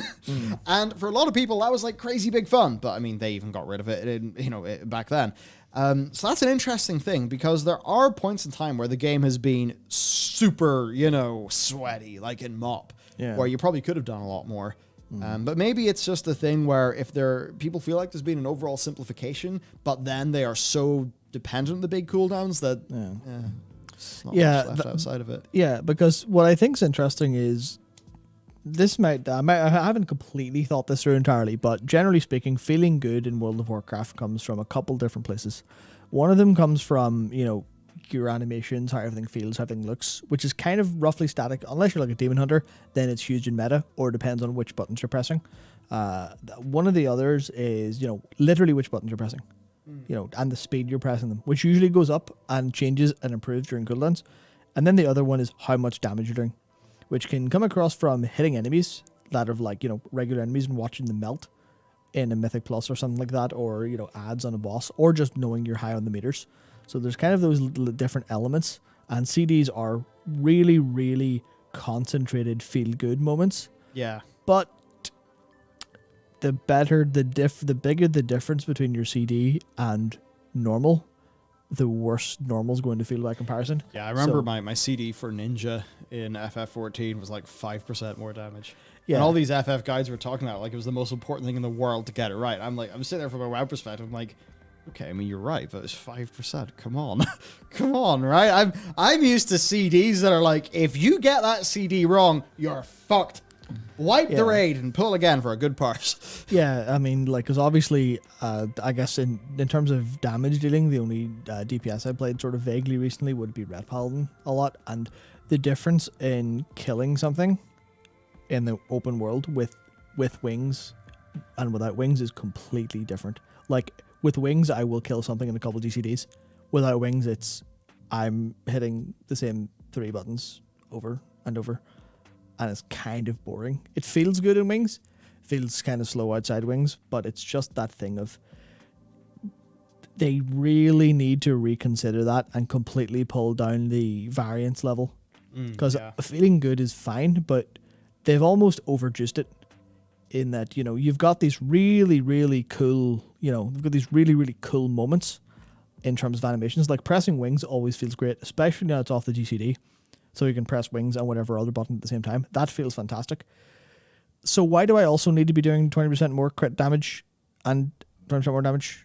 Sorry, 20% more crit chance and 20% more damage? Why do I need that? Like, why do I need that and also Hammer of Wrath? Why can't I just feel good and have access to Hammer of Wrath? And then I won't feel so shit the rest of the time. And Red Paladins are probably, like, not that hard done by compared to now you've got Venthyr Boomkins. you've got fire mages with specific setups going on, and they just feel like walking gods when they've got cooldowns up, but the rest of the time they are limp noodles. You know, just a bit of spaghetti trying to hit someone. Right. That's what it feels like a lot of the time, and I think it's all about that variance. Where try to think of ways to give players more things to do instead of just press one button every 30 seconds, 45 seconds, or a minute via cooldowns. You know, like kind of cooldown abilities, like the kind of Wake of Ashes, where, you know, every 45 seconds, some extra holy power. Feels nice enough, but where's the kind of, oh, my gameplay is different for a couple seconds? You know, where's the my gameplay differs more than just, boom, explode. It's just, it feels like it definitely needs a look at, but I feel like raid encounter designers are maybe too close to class design team in a sense, because with hero and with potions and with cooldowns, they're resource gameplay, resource management. Yes. What CDs do we have available for this bit? How fast can we nuke this phase? And I feel like all that stuff kind of needs a little bit of a rethink overall. Pull variance way down, squeeze everything very nicely, and give us more feel good, as opposed to feel good and also do all the damage in the universe. And also brings me back to I was Preach in Blackrock Foundry, doing a video about, like, you know, I do a pull, my DPS is all over the place. Yeah. I'm playing basically the same. What's going on? And it's like, oh man, if only you could see into the future when you made that video, where you know, all of that would happen with CDs, and then we get all of the like additional effects and procs and things, and you know, then he goes from complaining about that to having I will say a big bag of marbles, no, his big bag, you know, Mike and his big bag of dice, and you're like, yep, it's going that way. I think generally, the less of that stuff and the more that it's all down to like game feel, the better, for sure, Definitely, for sure. So. Right then, next up we've got WoW Chronicles writer and story developer leaving Blizzard Entertainment. This is Robert Brooks. He is credited as one of the main writers for all 3 volumes of Chronicles, along with Chris Metzen and Matt Burns. He was a senior writer at Blizzard Entertainment for almost 10 years, since 2012. Now, during his tenure, he touched almost all their IPs: Diablo, StarCraft, Overwatch, WoW, Hearthstone. If you look at his bibliography, I mean, we've got MOP short stories and comic books, same for Legion, Hearthstone stuff, contributing to art books, I mean, loads. Of course, also, he was a writer for many of the shorts. Nice. So, you know, Lords of War, Warbringers, Hearthstone, Overwatch, Hearthstone, Afterlives, Ardenweald, that one, Ursoc, he wrote that, or was a writer on that, and then, 2 more Hearthstones as well. So, there you go, man who's contributed a lot to the games that many of us have had a lot of fun in, has left the company, and his farewell was an interesting one, I think, which is, you know, why we're kind of covering it a bit more specifically. The past 2 months have been painful. Just remember, the victims have been bearing this burden alone for years. Abuse, being bullied into silence, the loss of career prospects because of prejudice. Too many tolerated for far too long. Believe their stories of the abuse and the cover-ups. Again, this is a Blizzard developer who has been in and around the company saying, like, seriously, these stories are true. The talk of things being covered up is true. Reporting incidents could feel like facing a firing squad. I suspect many HR folks felt the same way, trying to escalate issues to their superiors. Justin Ouroboros, because I think that's the proper way to say it, of awful. The good news, I'm hopeful for Blizzard's future. The talent I worked with across all the teams is unreal. They could make the next 10 years the best the company has ever had. This one's for Reddit. If you could stop assuming I hate my former co-workers, that would be great. Reddit. Brooks must hate Denuser. Brooks and Denuser. Yes. Assumptions are generally a little bit silly. Yep. Why else is he going? Well, who knows? That's kind of his business. It could be because of the state of the company. Also, it could be because he's got a new gig, right? It could be anything. Now, he does have a rather telling tweet a month ago, replying to Jess Gonzalez, saying, if you corroborate a complaint against a senior member of your company, hire a lawyer. You'll definitely need their help. Oh, gee. I wonder. He corroborated. Yeah. Grim, like. So that's what HR taught him. Well, good to learn things. You know, I mean, it's weird with Blizzard HR. There's one or two people, I mean, actually still at the company, who, you know, I heard stories, the HR were looking into him. I heard stories of real, you know, nasty shit they've done, and they're still there. They're still there, joining in and all the things, and I'm like, okay, so the things that I heard about you from multiple people, are they a lie? Did HR protect you? What is going on? I don't know. But all of those things do make you lose a little bit of faith. And then when you have, like, you know, the likes of, you know, of Robert here, you know, he corroborates a complaint against a senior member of the company, and then he's like, hire a lawyer. You'll definitely need their help. I mean, goddamn. What is the implication of that? I mean, retaliation is the implication of that. Yeah. That's awful. Yeah, they'll just, I mean, I imagine, you know, Blizzard's Legion of Lawyers and HR people will just jump down your throat and like, oh, so you're corroborating this? Well, we have to look at you now, don't we? Yeah. We have to look at you for motives. Do you have evidence? What is your evidence? Does your evidence stand up in the process that we have at HR? Blah, blah, blah, blah, blah. Are we going to have retaliation? And also, hire a lawyer isn't, you know, the same as take these steps to protect yourself, but it's not going to cost you anything but time. It's go and get an expensive lawyer from LA, because otherwise you're going to be wrecked. And, you know, this is where, like, you know, having a union is useful. Yeah. Because, you know, there's cases where in a situation like this, you could get a union representative to help you. Mm-hmm. Of course, that's not a thing here. Yep, At definitely least not. fairly. No, it's not a thing here. So, Yep. Grim? there you go. Aye. Not good. And hopefully, Robert lands on his feet and has a good time and does not have to put up with any more bullshit at work. Yeah, well, with a what do you call it like that? With a bibliography like that, I think he'll be fine. That's the thing. Not nobody deserves to be treated like pure shite. Absolutely not. Next up, then, Pappy is gone. Pappy Jeff is gone. Papa Jep Hitch. So to do this pretty quickly, because we've covered this in the news channel, here's your TLDR. There was a showcase of Overwatch 2 content a decent few months ago. At that, there was Jeff's Corner Pizza.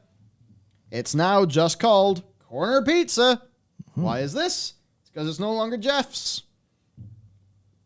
There you go.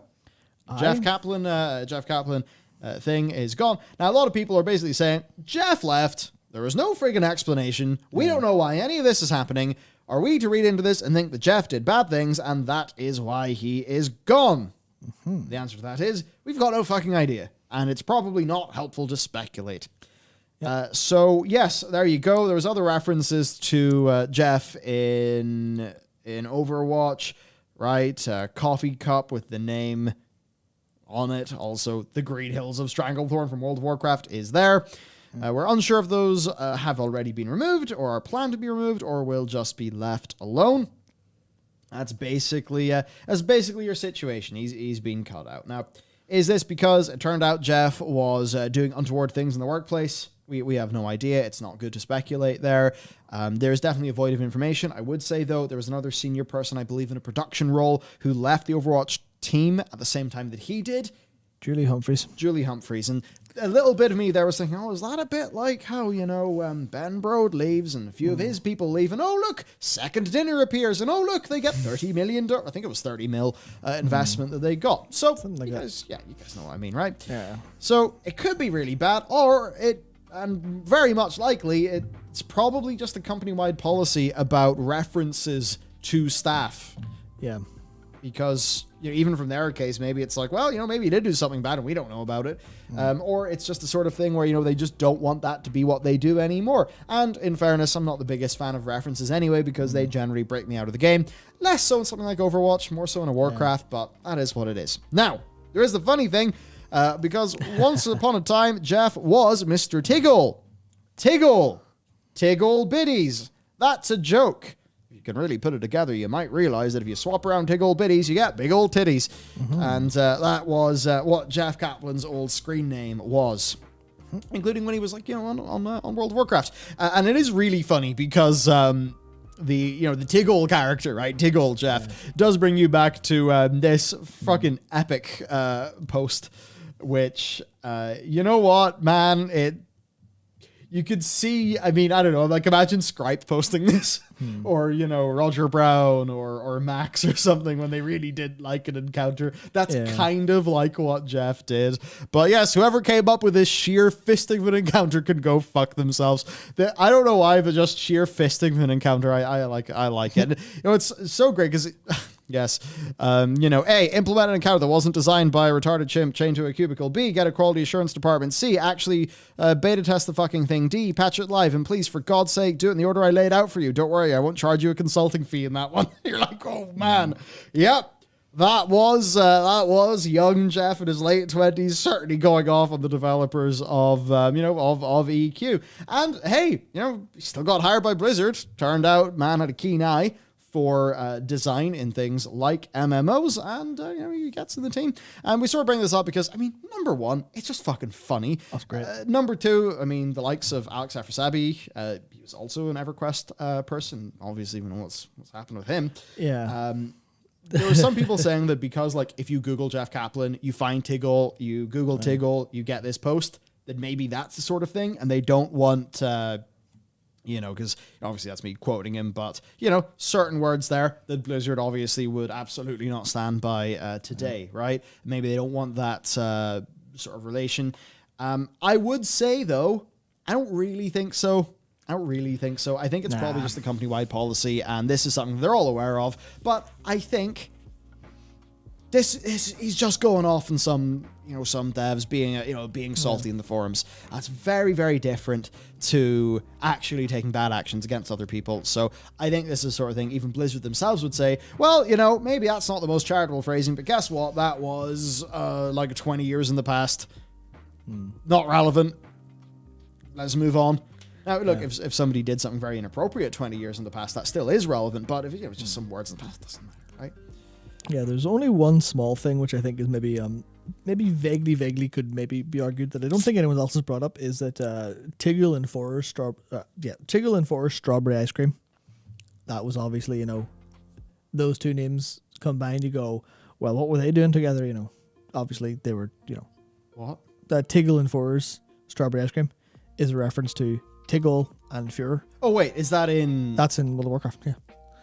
The strawberry ice cream it has the screen name of Alex Abersabi and Jeff Kaplan together. That did not even twig onto me. Okay, well in that case it's like, I suppose one of Jeff's friends ends up being a serial sex pest. Yep. So they're like maybe, but slightly on that, and I think this is very relevant at least this week, because when I was going through some of this stuff, I also saw some of the stuff that Alex had said, and he was basically along the same lines for a different guild, saying similar things about EverQuest, but specifically calling out John Smedley, who was the I can't remember what he was at the time, but he was heavily involved in EverQuest, was president of Sony Online Entertainment and Daybreak, and now is the general manager of Amazon San Diego. So he's a general manager for the studio that's making New World. So time is a flat circle, the world is smaller than you think it is, etc., etc., etc. All things that happened will happen again. Yep, so that's it. Yep. And we copy this into the doc, of course, with Jesse McCree being removed. So that's the situation with Kaplan. Basically, I would say there's some interesting things to talk about here, but basically, don't read into it. It's probably just a broad policy position from Blizzard, and I think if there was something to know there newsworthy, we probably would know about it. Yep. Next up, then. We literally just talked about this today on the channel, so I'm going to just do this really quick. Basically, Activision Blizzard has an $18 million settlement with the Equal Employment and Opportunities Commission? Yes, that's it. The EEOC. Of course, $18 million is shagall. It is shagall for a company like ActiBliz. Big Bobby Kotick. 150 mil total sort of net compensation this year, and you include stock options and all that, where, so 18 mil doesn't feel like that much. Also, if you agree to this, then basically it marks off, as Scarlett points out here, if you agree to this, and you're one of the victims with the California Department of Fair Employment and Housing, then don't agree to this, because if you do, it will consider your claim like resolved. So don't. It's 18 million for all employees since September 1st, 2016. It is pennies, and obviously many of the complaints are historical. They are before 2016. So that's basically that.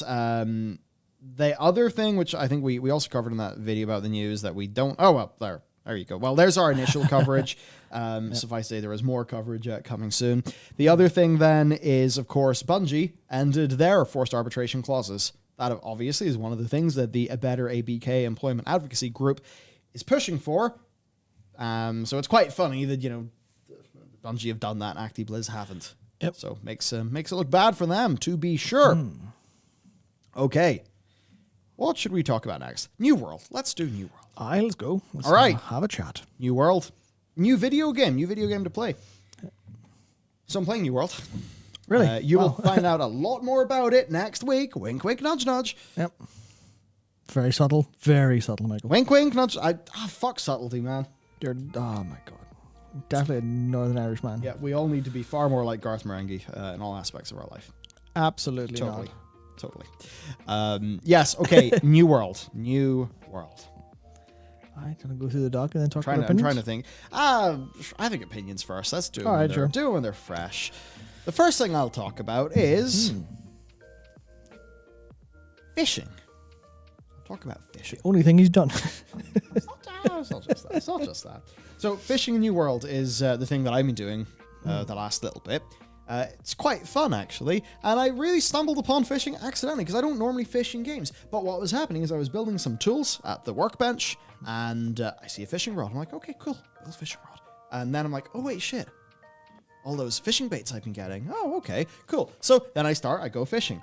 And yeah, you want to cast your rod out. There's a little timing mini game for that. The further out it goes, ideally, well, the further out it goes, the better it is for the tension of your fishing wire, which is good for it not snapping. You want to put it out into the deep water to get more rare fish. And you want to put some baits on because the bait will increase the chance of more rare fish. And away you go. Away you go. And with the fish that you get,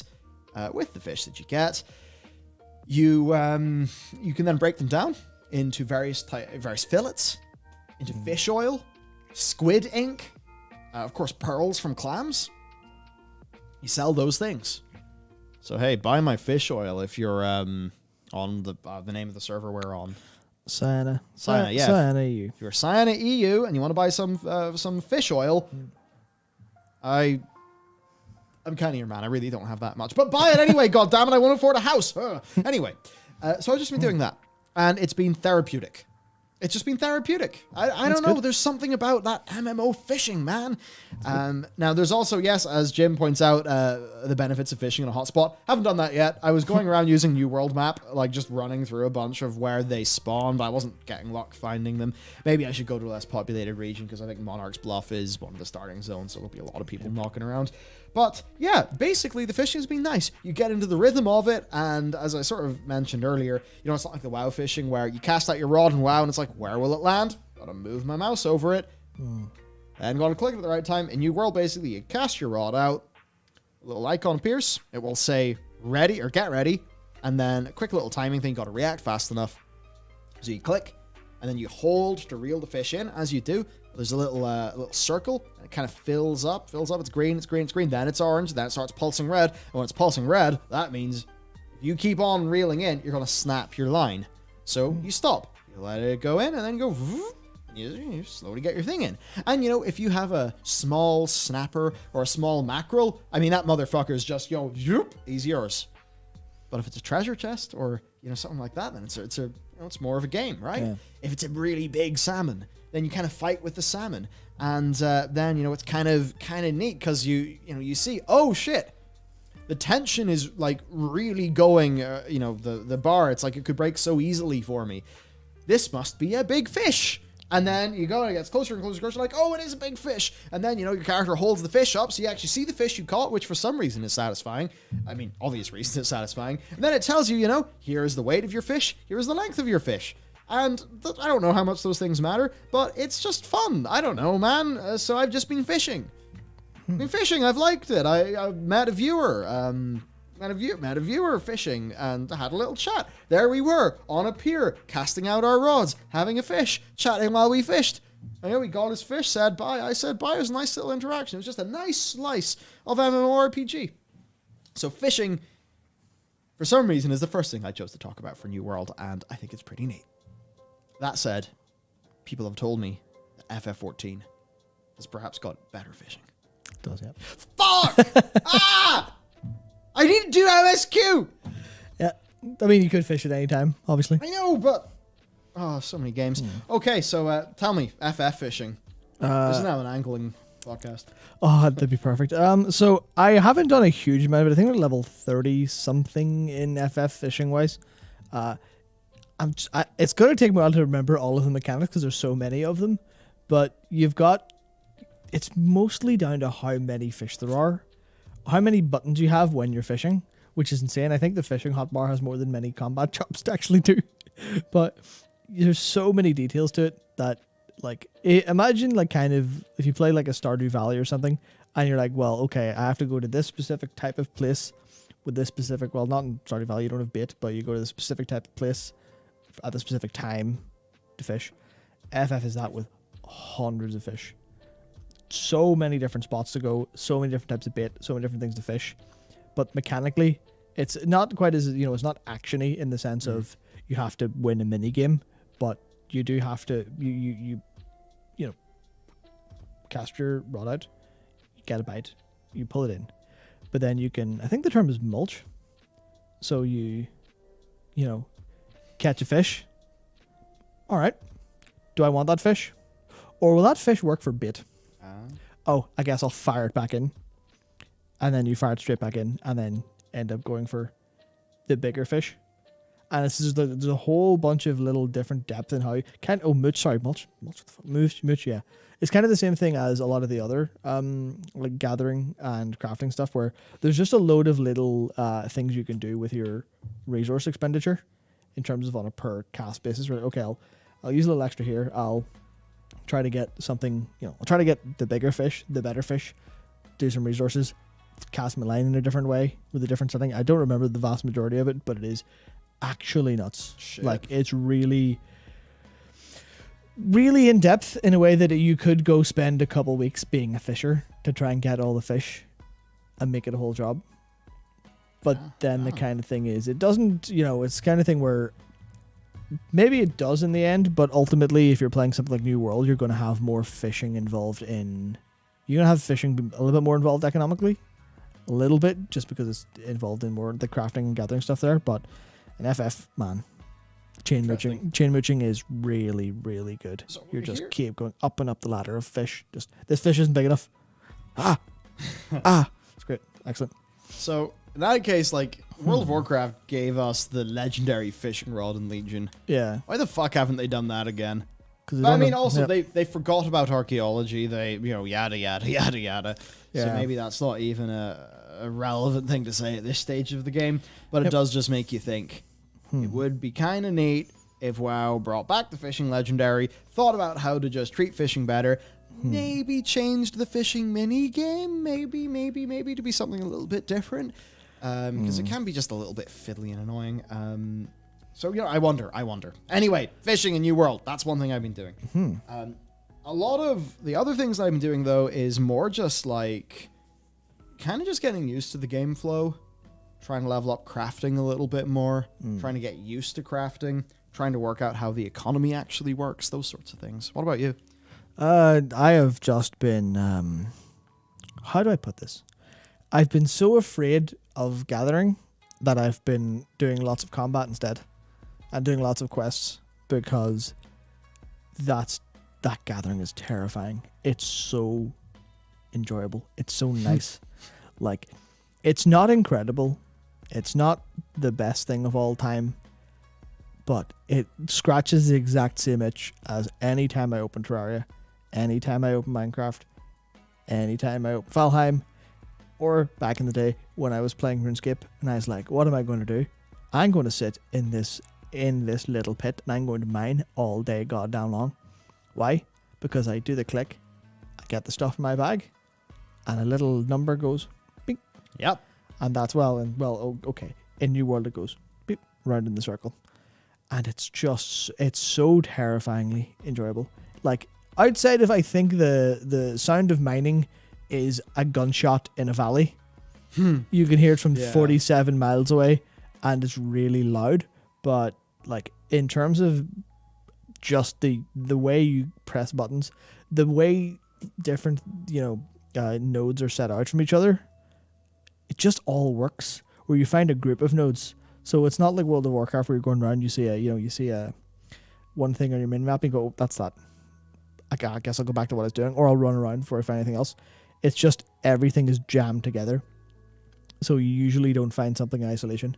You'll find a load of boulders, you'll find a load of iron, or you'll find a load of mature trees, and you're just going, and I'm going to do my tedious work because it makes my numbers get bigger, and it is just satisfying. So avoiding all of that entirely for my own safety and sanity, because there's so much work to get done this week, I have instead largely been focusing on getting quests done and combat done. Yeah. And they're not very good. No. They are really not very good. I think that the quests are really, really simple and boring. Quests are definitely the worst bit of the game. When it's just like, go here, kill 8 dudes, go here, kill 8 dudes, go here, loot 5 chests. You go, you do that, you come back, and it's the exact same thing in a different POI. You go, you do that, you go back to town, you do it again. Oh, it's all back in the first POI. Yep. And it is pretty mind-numbing.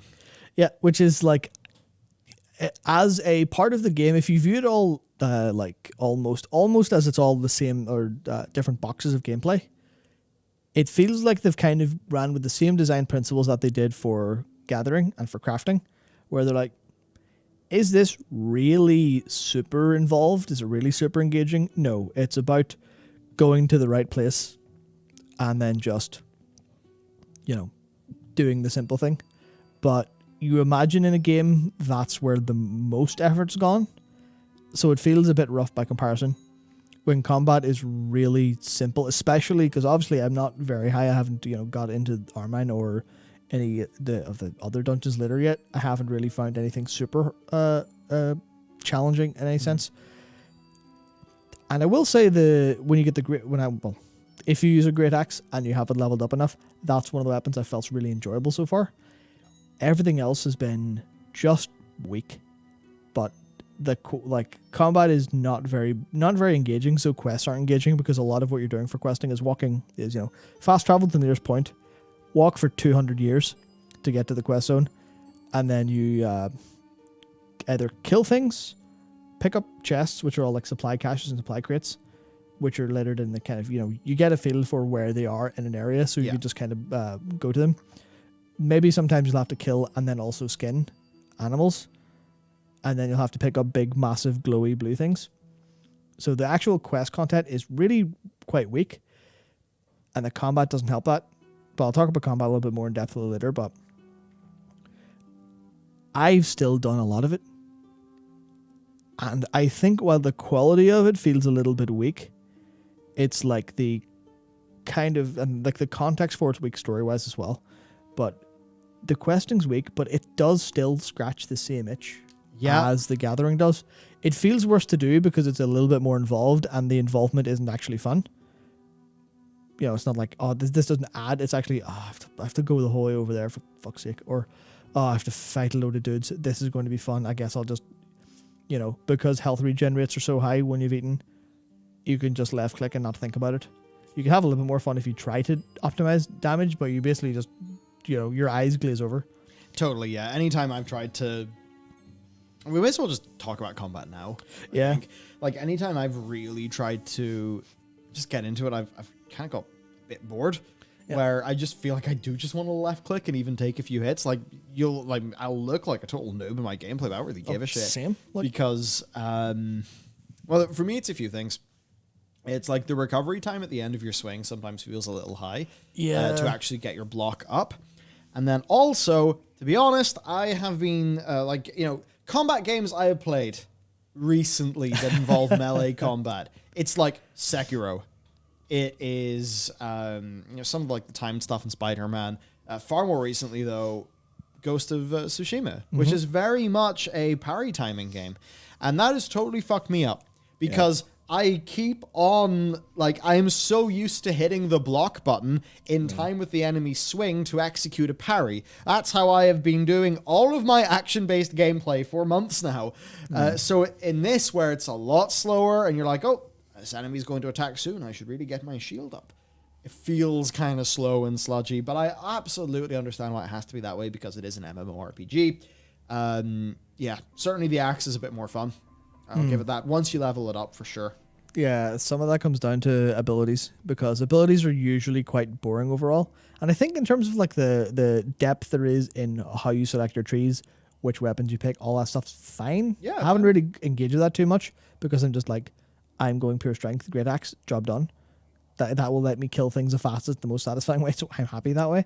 But like, because you will understand, like, it feels like they've learned a lot of lessons from a decent combat game, but they held themselves back to be a sort of more simple, MMORPG that wouldn't be too difficult for people to get into. Yeah. Very much in a Valheim way, where Valheim doesn't have intense combat. You can kind of get, owned if you really make a mistake, but it feels super, super like they've done the research and then decided not to use any of it. Yeah, it's kind of weird. Like, what it does do, and maybe this is the bit where it wins. It's extremely... Now, it's not like this later on. Because, later on, maybe you want to have a life staff so you can put down the healing AoE and then get in combat and whatever. But for your just general world content, it's very low cognitive load, I've noticed. That's the problem. Like, that increases its, I think, for a lot of people, its playability. I don't mean this as a, easy game. I just mean you're just like, you're sort of more in a pose like this, and you're like... click, next mob, click. It kind of does that. And that means that when you're in one of those big, I am playing the game for 15 hours straight, which, I mean, isn't really how I play, but, it's going to be very just, zoom your way through it. The same way, like, the basics in a lot of ARPGs is pretty basic. Yeah, it's like, if you're trying to critique combat from that angle, there's a decent chance where I do have to stop myself and go, no, Matt, this game is trying to be what it's trying to be. Stop trying to compare it to Devil May Cry 5 in your head, you dumbass. That's not what they're trying to be. Like, what are you doing? It's, they've got all of those problems of it being really low cognitive load, it being just really simple, really mash left click and you're okay. So I need to see what that's like in dungeon, but it's like, it just feels so... It just doesn't feel good. That's the weirdest part about it. And I hate not being able to qualify that. It really angers me not being able to qualify. And I fucking thought about it, but it is just the way enemies attack just doesn't mesh with what I expect from the game. The sheer amount of recovery when you take hits is also frustrating in a way that just doesn't mesh very well. Where, especially if you look at a lot of modern action games, even the ones that aren't Devil May Cry 5 tier in terms of depth, they go for the more, alright, so you're gonna, you can interrupt your attacks with a dodge because that's what feels good as a player, to be powerful, to be able to move things when you want to move them. Yeah. And they've went with no, this is more akin to, we've sort of thought, what would an MMO hyper simplified version of For Honor feel like? What would, basically very fighting game inspired. And obviously that's going to need to be the case if you're playing PvP, because you can't have overpowered bullshit on both sides or the game's a mess. So you have this really hyper simplistic kind of, okay, I'll attack now. I think that's actually one of the problems, where enemies attack so fast in order to stop people from being good at dodging and completely dodging everything. Yeah. Is that enemies feel really bullshit.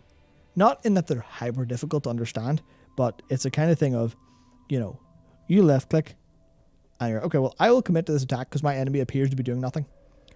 And then the enemy can go, no, I'm going to attack now and hit you before you've hit them, or hit you during their hit. Yeah. And it's a kind of thing where it just doesn't feel hyper strong in any specific way.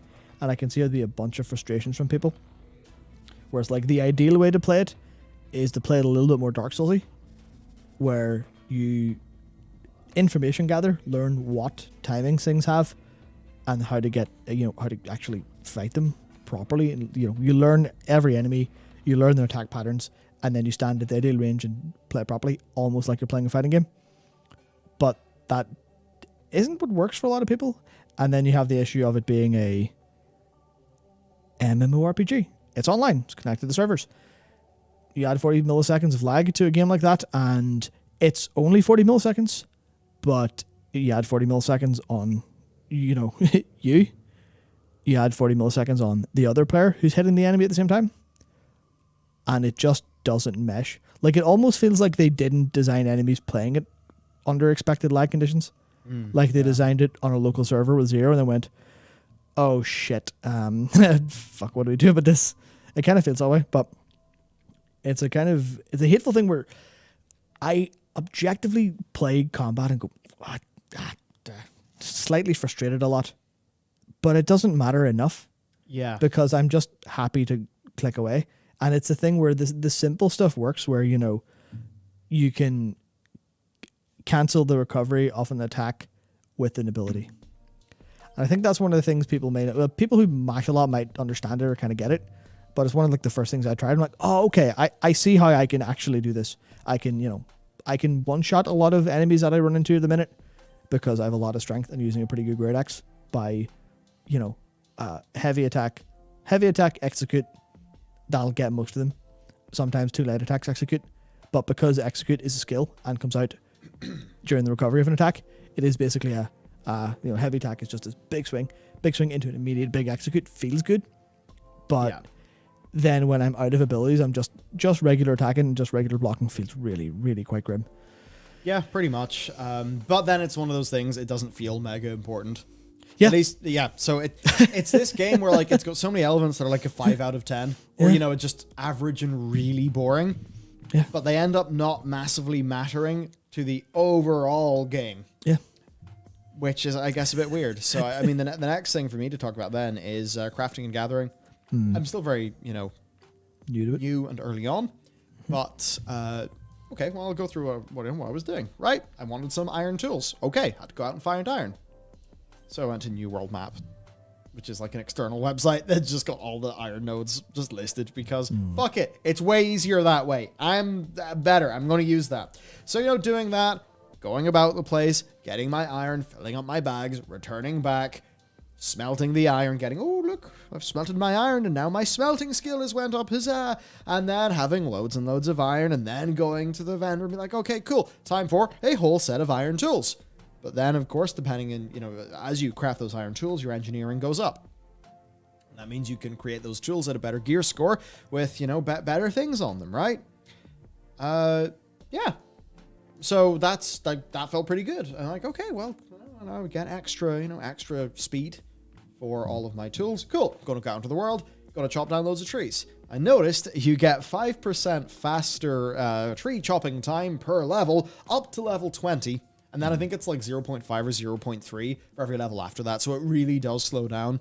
But once you get to that stage where you are at level 20 of something and your speed is actually up a bit, and then you get an iron tool, it just starts to feel better and better and better. And certainly if I can make money from fishing, I'm probably... There's a chance I might just go and purchase some steel tools. Or maybe I'll craft them myself. It's probably going to be more fun to craft them. So yeah, doing that, getting my tools, getting more skill and all of those things. I'm now just kind of thinking like, okay, well, what if I was able to craft common healing potions? Because then whenever a common healing potion is on the project board for the town, I can list them for sale in that town, make some bank. Yeah. And I'm now thinking about those things, with all of my fish, sometimes fish fillets are the thing that will be on, on the project board. And it's like, well, okay. A lot of people don't like fishing. I do. I'll do a bunch of fishing, sell a bunch of fillets, whenever that appears on the town project board, make some money. And those things to me fundamentally are just kind of neat, kind of fun. I still am not sure to what end I am doing all of this progress, or what happens when I start to get recipes, or even how I use the recipes, but that bit is just working. It's that very RuneScape like going around chopping down all the trees, getting better at chopping trees, then wanting to get some better things to chop down trees with, and that's just satisfying to me in a very fundamental way. It almost makes me wonder, like, what would it be like if you did a total professions revamp of World of Warcraft? That's kind of besides the point, though. But yeah, it's Moorish. That's mostly what I've got to say Yeah. about it. It's moreish. It's not even incredible, and the game doesn't really even feel super finished. And I'm kind of wondering, like, how many biomes are there? You know, am I going to get a different change of scenery? Blah blah blah blah blah. But that stuff. Oh yeah, Americans say fillet, but fillet is what is said here. Yeah, apparently fillet's an insult to the French language. Yeah, well, tough shit. They are. I don't know. It's just that's not how it's pronounced here. Or Yeah, you fillet a fish to get you fillet a fish to get a fish fillet. yeah, fill her up. Yep. Yeah, that's it. So yeah, you know that crafting stuff is basically just working pretty well. Yep. Trying to think what else to say about it. I mean, it just generally feels well considered. Yeah, that's the thing where It's simple, yeah. well considered. Yeah, there's a huge amount of stuff that I really dislike about it in principle, and I'm thinking about it from the prospect of, okay, I'm going to hit you with a review of New World as I would sit down and deeply think about, you know, another game that I've played recently or anything like that. I'm going to think about it really well, as not like as a pure designer, but from a mechanical perspective. What would I do better here? What would I do better here? What would I have not have thought of done here that's good? And I just have so many problems. And then I'm just like, what am I going to do after? Like, okay, this might actually explain it better than anything else. So Stranger of Paradise, Final Fantasy Origin, has a demo on the PSN. I bought Melty Blood the other day, and I've been playing a little bit of that. I really sort of split myself for a little bit.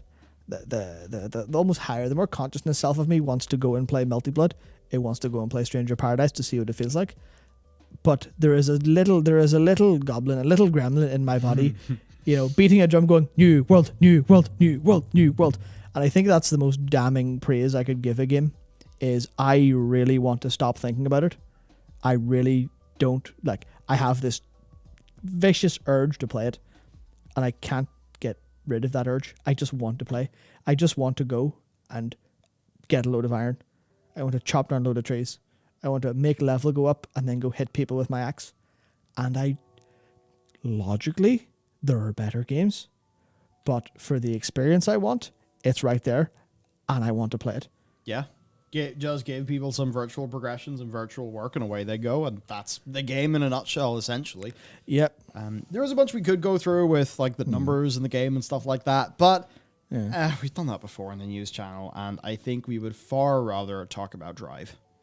Unless there's any other New World things you'd like to No, so I did actually, I had some thoughts going on here where I've written down a lot of stuff that I was thinking about early. This is before a fairly long session yesterday where I was for New World. Yeah, where I was significantly more mixed on the game overall. And I'm just like, I still agree with every problem I have that I've written down here. But like the final verdict I have is just, it's a sandbox MMO. They've designed it. It's full of that DNA. And it's just straight up got its hooks in me in a way I almost don't want it to because I'm worried. Yeah, you know, I get the feeling too. I that's basically the situation that people have got. Yeah. In a way, it's kind of it's like a bit generic in some ways. It's a bit Sauron inspired feeling in some other ways. But then it's like, well, the bits click together. You know, the bits, the Lego set go together, and there you go. You've got the thing you wanted. It doesn't really matter that a few of the blocks aren't really great, though. The overall structure still stands. Yeah. That's the funny thing about it. At least as a game that we're playing now. Yeah. There's obviously the thing to shout out is that you buy it, you can play it whenever. We'll see what DLC's price like. We'll see what monetization looks like later. But goddamn, the idea of just I can just play this anytime. It means I have a replacement to the kind of urge I have for Terraria. A replacement to the urge I have for Minecraft, where I want to go and do those fun things. Yeah. And now I have a version of that that's good and seems to largely have the, at least initially, the DNA to actually go the distance. But we will have to wait and see what crafting turns up like later on, or what gathering feels like much later on, see how that ultimately plays out. But Yeah, pretty much. good stuff so far. Good, right. I think the next thing to talk about is Drive. Quick bio first, then Drive. Yeah. no Maybe problem. if you give everyone, I guess if you give everyone the background for Drive, where we were last week, and then we'll jump into it, because what you were telling me about pre-stream is all very interesting, and I think massively pertains to MMORPGs. Absolutely. Yeah, indeed. Right, see you in a sec. Yep. So, Drive is not talking about the movie. It's actually a book called Drive, The Surprising Truth About What Motivates Us by Daniel H. Pink, and I promised to talk about it last week. But first of all, we'll go a little bit back and talk about what I actually said last week as a kind of learning. Because I was just on the usual Twitter adventure, and I just saw someone talk about the kind of MMO design. Well, it was actually not MMO design. It was game design. They were talking about game design.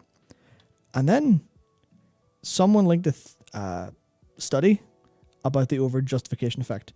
And I think a lot of people in the MMO space have heard about the over-justification effect before. I believe it was the Path of Exile developer talked about it at GDC, I think, or maybe it was a Diablo developer. I can't remember. But the over-justification effect is the idea that, you know, if you provide a reward for an activity that people like, then they'll like it less because the reward kind of destroys the link in their head between the fun. They think they're doing it for the reward as opposed to doing it for the fun. And that's because of something called self-perception theory, which basically proposes that you justify your own behavior. So if you like doing something, but there's a reward for doing it, in your head, you're like, not like literally you personally thinking it, but in all of the subconscious processes going on in your head, you're actually drawing links between your activity, your behavior, and what's happening. So you've got that case of, oh, I'm doing this for a reward. And over time, with repeated use especially, but even from the first time, it's just, oh, I'm doing this for the reward. And then you don't like doing it as much. It sounds really insane, but it's this, like, it's a psychological concept that the self-perception theory has been kind of, not debunked per se, it's been argued against, but that's kind of that's the one thing. Just takes one thing. But then you've got, so that study actually on the self-perception theory and over-justification went into a study, of course, an experiment. So they got children that were interested in drawing, which they considered a fun activity. They considered it, you know, interestingly enough. And then they said, right, we'll get these kids in. They love drawing. Well, give them an experiment. One group would not get an award. It would just be sit in a room, draw for a bit for us, please. Okay. Will they continue drawing afterwards? The answer was largely yes. In another group, they got an unexpected award. So they finished drawing, and then someone came in and said, "Oh shit, you've been great at drawing. Great job. Here's an award." They also continued to draw afterwards in their free time. But then there was another group, and this group was given were told ahead of time, if you draw for us, we'll give you a big award. We'll give you I think it was called the Good Player Award. We'll put your name on the leaderboard. Let's go draw. And they drew, and as soon as they got the reward, they still drew to an extent, but they basically stopped. Substantially less drawing going on than the groups who weren't rewarded. So that's kind of the background for the thing that sparked this off and something I was talking about last week. Yeah. The whole self-perception theory, etc., etc., etc. So then I was like, well, let's keep going. Drive, the surprising truth about what motivates us. And that's a book where, it was basically following up the same principles. Someone called Daniel H. Pink, who I'm not actually sure of his entire credentials, but studied a lot of things in his time and was really interested in motivation and what motivates people. Especially, he spoke to a couple people on the topic and then pulled together a bunch of studies, pulled together a bunch of research, and wrote a little book on it. The Stop Drawing Kids, it sounds just like a job. Exactly. That's the problem. You're like, this is really fun. Wait, it's now a job. Why is this not fun anymore? I wonder if there could be any psychological reasons for that to occur. So that's kind of what Drive goes into. It's a book that's about motivation, and today I'll kind of keep it relatively light. I'll only go through his point on motivation 2.0. Mad Hatter, how do you hide rewards from gamers, especially when World of Warcraft We'll hit data mines, everything. Yes, that's a problem of MMO design in general, where the unexpected reward works, but it's hard to do that, and also it gets worse over time. But so, I guess to go through Drive, obviously, you know, I'll have to summarize because I can't fucking read a book. But so the idea was that the first experiment that found out that sort of this idea was in 1949, when I believe it was Harry F. Harlow was like, right, okay, right, let's go. Monkeys. We will sit them in a cage, get ready to do an experiment with them, with these monkeys solving puzzles. Solving little, like, I think it was a little key turning things. We had to turn the key the right way, but there was like a mechanical blocker, so they had to figure out the right configuration. And they were like, right, the monkeys are in the cages. Let's get the wait, hang on. Did you tell the monkeys to go do the thing? No? Then why are they doing that? The monkeys are doing these puzzles completely unprompted. Hell, they're having fun at it, and they look really good at it too. What's going on? That's interesting. Okay. Will they do it again? The answer is yes. But at this point in time, psychological understanding is people do things for rewards. And it's like, I think we all understand that people are intrinsically motivated now. Yeah. Like largely we go, yeah, well, I do things that are fun. Don't be stupid. That's why I do things. But at the time, psychological understanding was, no, people do things for stuff. People go to work for money. Obviously, they go to work for more money. They go to different jobs for more money. They do things for stuff. So they're like, well, okay. We'll give these monkeys some raisins and see if they do better. Nope. They got worse. Those monkeys got worse. They cared less about the puzzles and just went, stop that, whatever, I don't give a shit. And they're like, what the... Obviously... The idea of a monkey being like that's very funny, but yes. Yeah, so they performed worse, and that was like, holy shit, this is blowing our minds. Because at the time, there were two drives. There was the biological drive, and there was the external drive. The biological drive, eat when hungry, drink when thirsty, and do other biological things when the biological urge comes. And then there was the external drive, which is very much carrot and stick. That's the whole thing. That's what motivation was based on, carrot and stick. And then Harlow was like, third drive, intrinsic, let's go, I'll figure this out. And then he didn't, because he just basically couldn't be bothered, because challenging the beliefs in the scientific community was hard. So he's like, well, I'm gonna go do something that'll get me, acclaim instead, and study defection. But then another dude, Edward Deci, picked it up in 1969 and then repeated the puzzle. Repeated the experiment with humans, give them this the Soma puzzle cube things. Yeah. And just sort of went, okay, we'll give you some free time where you're being watched. I don't think they knew it was being watched, which I think might not fly today in science, but anyway. Anyway, they were in a room with solving these like Soma puzzle things, basically putting blocks in a way for a specific configuration, figuring out how it works. They had to solve 3 of them. Solve 2 of them. Then we're given some free time, and they had other things in the room. They had a copy of Time magazine, the New Yorker magazine, and Playboy magazine, because it was 1969, and that was okay, as opposed to I think being considered somewhat unacceptable these days. I just wanted to measure, would they continue doing it? Yeah. And both groups, which were, one was the you'll get paid per solve, and the other group was do it for a laugh. Both groups did it for free. Both groups did it for free in the first day. Group A were paid in the second day, and then wouldn't be paid on the third day. Group B just free, whatever, all the whole time. Both groups, same time, 3.5, 4 minutes out of it on day 1. Over time, Group B played it at the same time, got a little bit more engaged over time, but just like by a couple of seconds, so it's a bit of an anomaly. But then Group A, the second day when they got paid, they played for it. They played with the puzzle in their free time for over 5 minutes. A substantial improvement. Over 25% more engagement. Wouldn't that look great to Blizzard Entertainment developers? Bing, wahoo, yeah. Yeah, just numbers say, give people some money for playing the game and we'll run out of money. Shit, this isn't going to work. Fuck. Something else instead of money. Gold. Okay. That'll work. So, and then the third day is when it gets interesting. When they were said they wouldn't be paid, they down to 3 minutes. They were still interested, but they were just slightly less interested, just a little bit less interested than before. And that was in one instance. That was in just one initial instance. And that's sort of, Desi's like, done it, figured out humans, time to get on my lifelong quest. And then he got fired from a business school, got in loads of fights with all the other psychologists because no one liked him challenging scientific assumptions, especially when scientific assumptions were really, really deep with business. Yeah. Because at this point, all the business schools were like, no, people work money. Money, people work. Solved. Everything sorted. But then you move into the sort of modern era.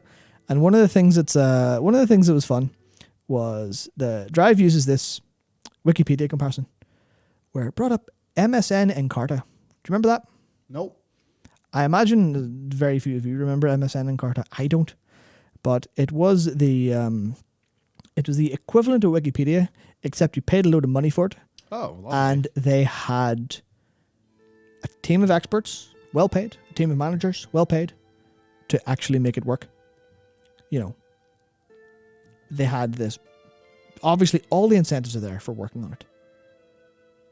Back in the day, you go, well, obviously, this one's run by a load of volunteers, completely unmanaged, completely untracked. That's going to go nowhere. Yeah. No one's heard of Encarta. Everyone in the planet uses Wikipedia. And that was just... Where does the motivation come from? Oh! Yeah, turns out people who work on Wikipedia do it because they they like to do it. Obviously, there's a load of little kind of things like, I'm gonna make this thing wrong, or the case of I'm going to be engaged in this community. So there are some elements. It's not purely intrinsic, but it's still just between this and the free and open source community. Yeah. In general, there's a load of work that completely devoid of any external reward. It's just people are doing this for fun. Just intrinsic. Yeah. Yeah. And then there was a study as well from I think it was from Haney and Wolf 2003. Surveyed 684 open source developers, and the strongest driver for all of them across the survey was enjoyment-based intrinsic motivation, particularly in the realms of feeling creative on a project. So some little drive of being creative is what drove these people more than anything else. And that's just, Wikipedia kind of doesn't prove it per se, but there's a load of evidence towards it. And then Drive goes on and goes, okay, well, if our first operating system as humans was motivation 1.0, when we would go eat, fight, procreate, eat, drink, fight, procreate, good day, gonna go sleep.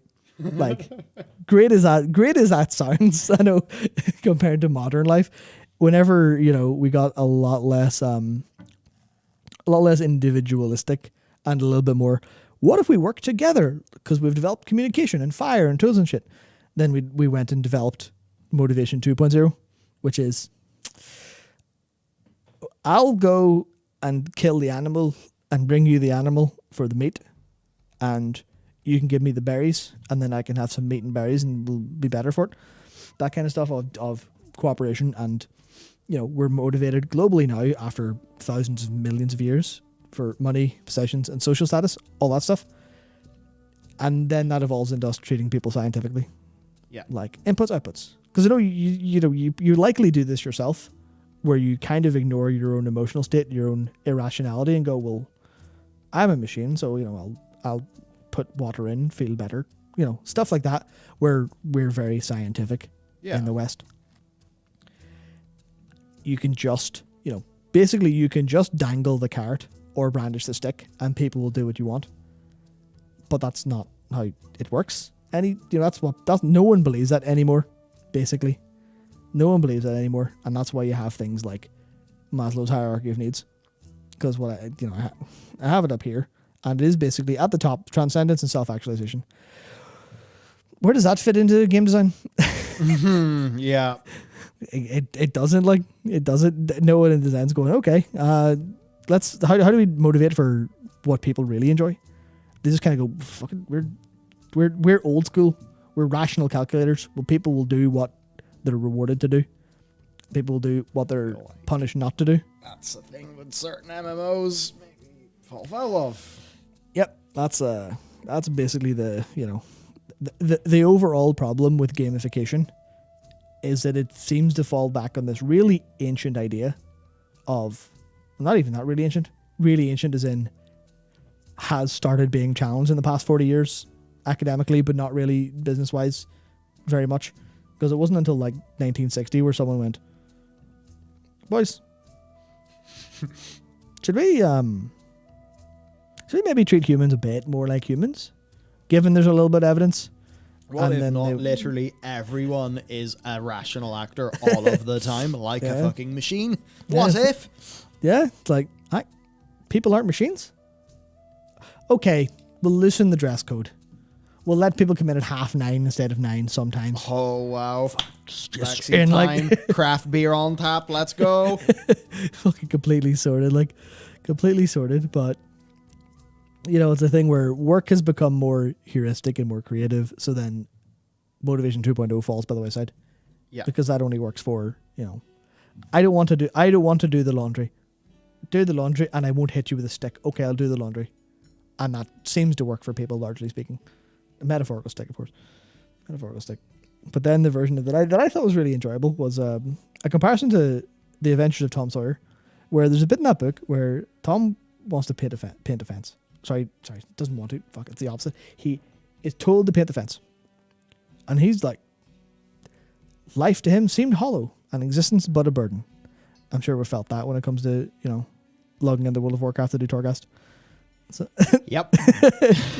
yeah, so that's exactly the thing where, you know, this is an activity that isn't really too bad, but it's work. So I don't want to do this. This is some bullshit. And then his friend comes by and Tom hatches a plan. Hey, my friend Ben, look at what I'm doing. This is really fun. I am having such great fun painting this fence. This is fantastic, incredible. And Ben goes, can I get in? See if it's fun? Tom's like, no, it's my fun. Get the fuck. And then Ben's like, but I really want to. Here, have this apple. It's a nice apple. I won't eat it, but I'll give it to you. And then maybe I'll be allowed to paint the fence. And through this, he gets his mates to paint the fence for him. And they're like, this is class. This is deadly. Having the time of my life painting this fence. And Tom's like, fucking idiots. Yeah. But it's that's why, Drive calls it the Sawyer effect, which is the behavioral alchemy of obligation and reward, turning play into work, which is, you know, the over-justification effect. And I think World of Warcraft and other MMOs and a lot of games just really suffer with this massively all the time. It's just they fall foul of it because they don't understand it. And then the same kind of went for money. The same goes for speed. And there's like a TLDR at the end of the bit of the chapter, which is there are 7 deadly flaws to the carrot and stick thing. They can extinguish intrinsic motivation. There's like 6 other things that are really vile in terms of diminishing performance, crushing creativity, crowding out good behavior, encouraging cheating, shortcuts, and unethical behavior. We haven't released 2 videos about that recently, have we? You know, there's addiction to reward, which can happen as well, and then there's short-term thinking, and that's the kind of problem with carrot and stick. But This is so big because World of Warcraft is so carrot and stick. Yep. But basically, no, in World of Warcraft, it's like the carrot becomes the stick. The fact that you didn't do Torghast is the stick, but then you're only doing Torghast for the carrot, and it feels like the carrot is overshining all the other reasons why you would actually be going there to do that. Yeah. A good example. They can crush creativity. I'm sure if you're a Mephisto or, you're somebody who's really got into Torghast and you don't care about those other things, you'll be more creative within it. You'll be trying to make the new builds. But for loads of people, they just want to trudge through it to get their thing done. Yeah. I mean, this just totally applies to MMOs. Yeah, it does. It does, which is, I didn't get as far through this, and obviously the segment's running on a little bit. I didn't get as far into the book as I wanted to this week, because there's a lot more about the positive side of things and how to actually engage with intrinsic stuff that will be happening in later weeks. I'm time getting content, but it's just this idea of for the summary that the book actually has on the over justification effect. Sorry, I tell a lie. This isn't from the book. This is a quote from the meta-analytic review of experiments examining the effect of intrinsic rewards on intrinsic motivation. Because last week I talked about the one study, Yes. and I was like, well, it's one study. Could be p-hacked, could be unreliable, and was only 18 for some of the cohorts. Yeah, I think a lot of that could still be said about 128 experiments. Mm-hmm. But you're going to find, you're going to maybe find something if you meta-analyze them. So Edward Deci and 2 of his colleagues analyzed like 3 decades of studies on it. And this is the quote. Careful consideration of reward effects reported in 128 experiments lead to the conclusion that tangible rewards tend to have a substantially negative effect on intrinsic motivation, they determined. When institutions, families, schools, business, and athletic teams, for example, focus on the short term and opt for controlling people's behavior, they do considerable long-term damage. Yep. It's a lot of stuff that, like, we can feel it in our experience of systems. Mm-hmm. But it's harder for people to intuit when crafting systems, because when they're crafting systems, they are viewing it as a game of designing incentives to influence player behavior. They may see it as, oh, well, we want to positively reinforce this type of attitude that we want. Yeah. We want to positively reinforce this gameplay style. Mm-hmm. That can sometimes be an issue. It's then really challenging. And maybe that's why sandbox things end up being so sticky. It's like, because there's far less of the, there's so many carrots. We need something better than carrot and stick. Yeah. So, imagine carrot is like, it's a chocolate carrot and you really want it. You can throw someone all the chocolate carrots in the world. They can enjoy them so much, get a lot of people in, and then kind of struggle to hold your people. I do wonder, though, if for a lot of, and we brought this up regarding Eve previously, but for a lot of those sandbox games, it's like they're not really using the big carrot to get you into the game. But if you happen to wander your way there because you're, intrinsically sort of interested in it, and then you keep on going because you have, you get intrinsic value, then you just keep on going. And maybe that's why some of those, like, smaller niche games just kind of truck on. Whereas maybe the big theme park games are just always having to fight for, like, this is the big new content, the big release, the fast patch cadence, all of the stuff to keep it going for our players. Yeah. Not much, like. It's the kind of thing where that's almost just obvious at this point. At least, at least it feels so obvious in hindsight. We're like, obviously, this is how it feels. This is clearly the answer. Yeah. Clearly the answer is people will, intrinsically motivate themselves to do things, and they'll enjoy games they enjoy and stay enjoying them. And that's why people want to leave games that do an incredible, powerful job of getting people in and going, you're in our hands. You'll dance for us, puppets, and give us all your money. But then they break free eventually. They're like, no, I don't want to be stuck in this Skinner box, rat me as hellhole. I want to go and do something I enjoy doing because I don't enjoy this anymore.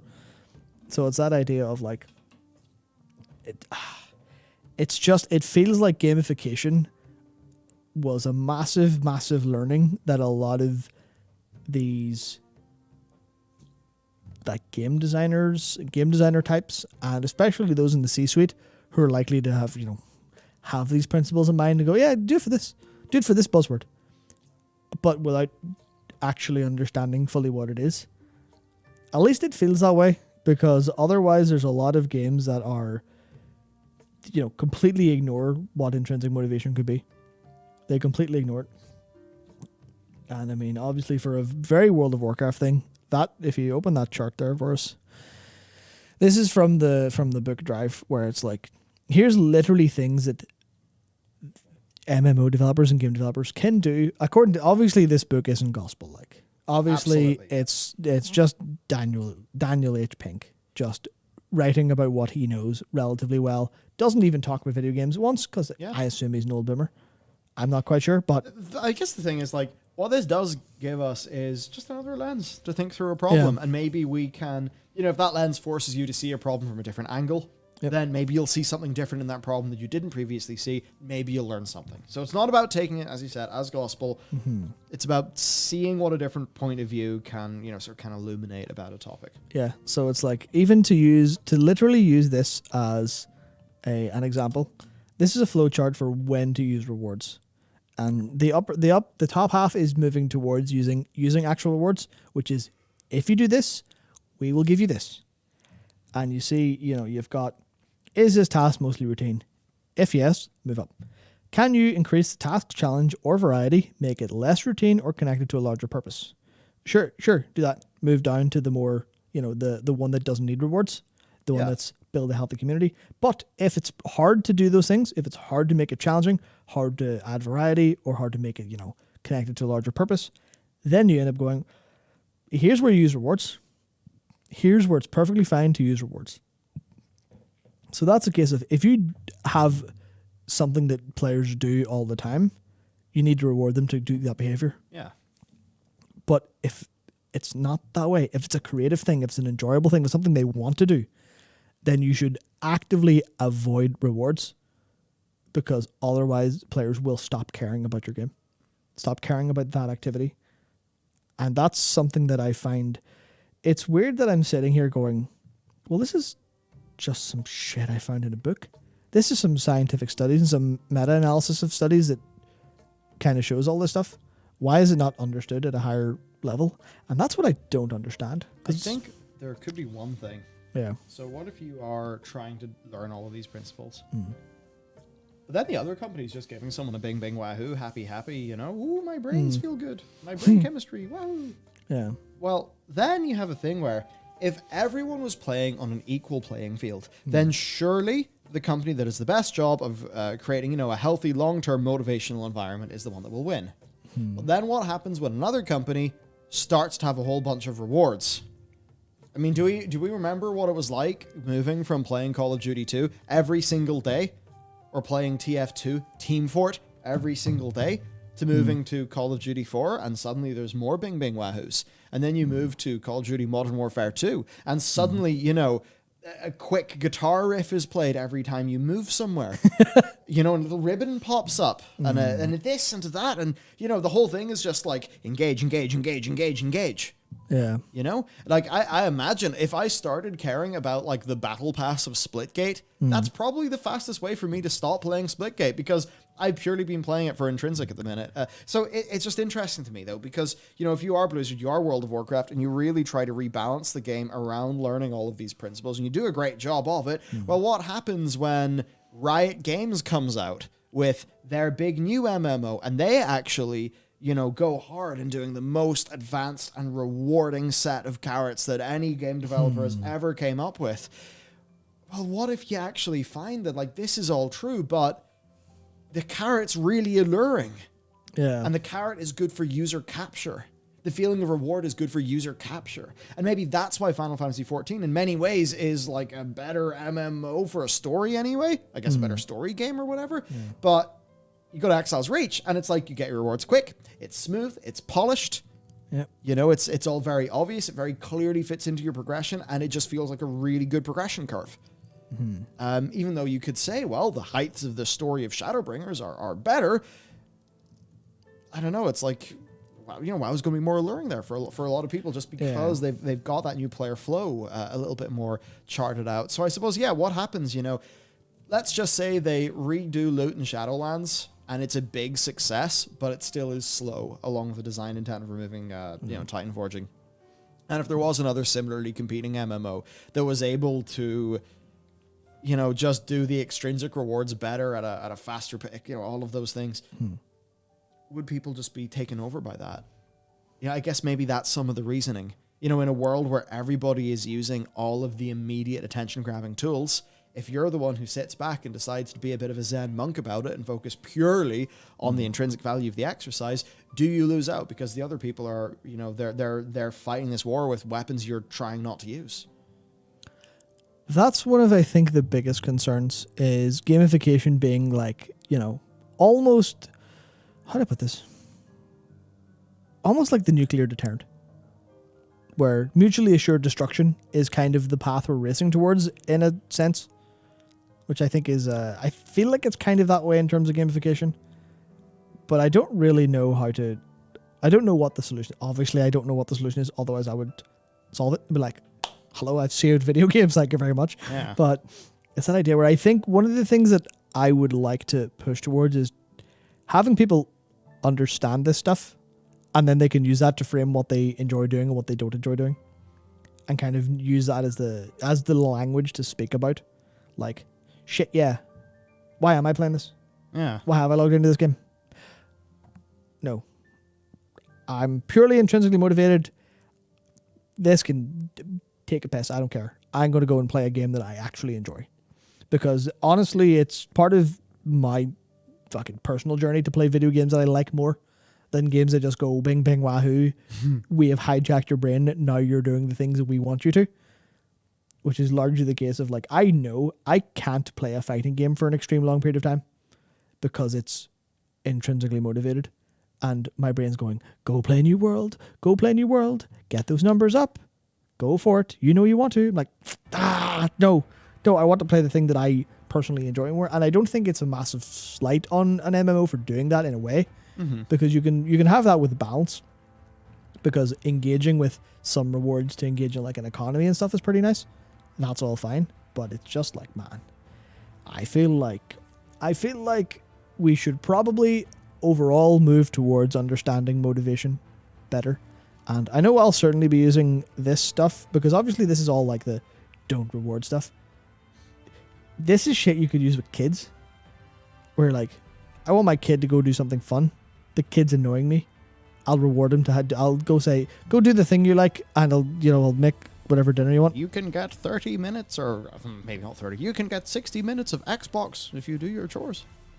Instead, maybe what you want to do is work out is, can you make a little game around chores that's like intrinsically fun? Maybe not. Maybe that is a case to do a reward. But at least think about this flowchart, and think about how, as much as you can you get things down low, so that maybe your kid's just doing those things naturally, rather than you, the parent, also having to be the kind of, master of rewards. Which maybe you don't want, because maybe your kid's going to look at you differently that way. Yeah, you're the deliverer of extrinsic rewards as opposed to parent. Oh dear, you don't want to become the Great Vault. Oh my god, that is the perfect like parenting for World of Warcraft players. Don't be the Great Vault. There you go. There you go. You've got your seminar all sorted. That's your rich man, especially with the amount of World of Warcraft players who seemingly have children. I don't know why, but it seems like that's obviously it's because it's a big community and whatnot. But that seems like such a common thing versus anything else. Yeah, I don't know why. I think an older audience than most games. Yeah, of course, that's that as well. So yeah, as well, load of boomers. Nice one. not that big. No, it's okay. Not on the edge of 30 just yet. Getting there, but getting close. Yeah, spooky. Yeah. Also, I think that's a lot of this stuff is just learn what makes you tick as an individual, and then you'll understand yourself and be able to do things. That's it. Better. Which is kind of taking a positive view on me, just going, what shit about video games, which definitely was a little bit of me starting this. We got a 4-month from Ace of Hearts who said, thanks for reminding me why I stopped playing MMOs as much, and I've been playing on a massive RimWorld binge. Throw myself out of the trap. RimWorld's one of those games you will just keep on going because it's just fucking interesting how it all goes. It really is. Yeah, that's RimWorld, all right. Yeah, well, so I think that's oh man. Yeah. So there you go. I'd say if you enjoy some of this more psychological content, decent chance we'll turn some of this into videos. Yeah. Actually get more studies, do more stuff, and try to make like the sort of 14-minute quick thesis out of it as it pertains to MMOs, so that it's like, fun and accessible. Yeah, it's certainly the case where, this was largely me riffing on some notes I took during the day, because I'm kind of, to be honest, I'm a little bit cheating, because I'm kind of like, this is stream content, but also I'm learning all this at the same time. And you know what that's done? And this is really funny to me. I didn't even catch it when I was doing it last week with the other study, but because this book is positively towards what motivates you, I caught myself halfway through, went,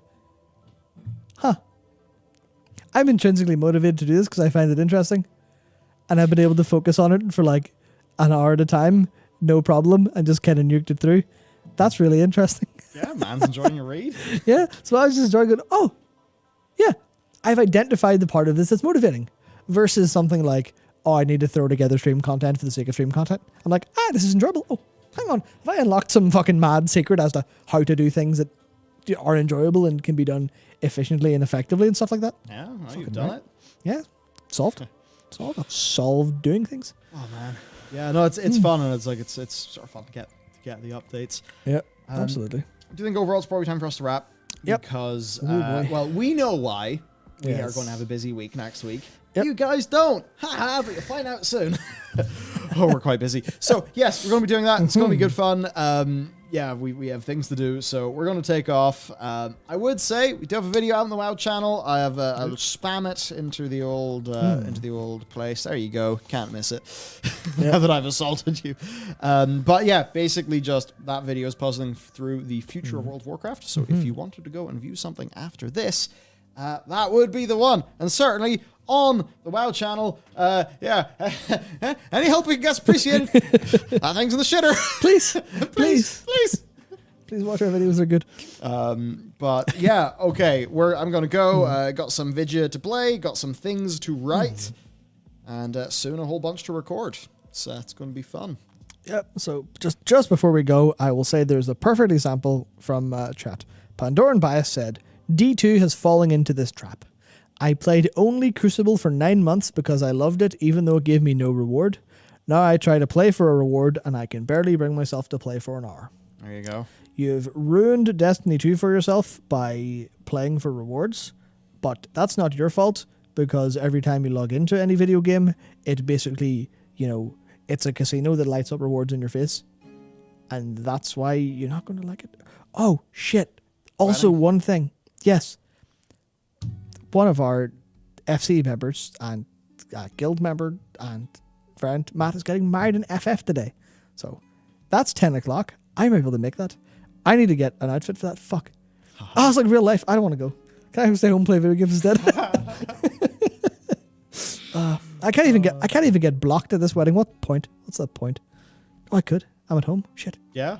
No, you could. Your character can, but you can. That'll be fun. That'll be fun. But yeah. Oh dear. Yeah. Okay. So Matt's got a wedding to go to, and yeah, that's not the way to link the thing. Anyway, want to do a thing? There's a video. Videos. Woo, videos. Right. Okay. Let's go and get ready for the launch that we're doing next week on something where you can see it. Maybe what? I don't know. Piece it together. There'll be shit for you to watch. It'll be fun. We're going to do things. Oh boy, Matt, we're going to have a busy weekend. Wahoo! Absolutely. All right.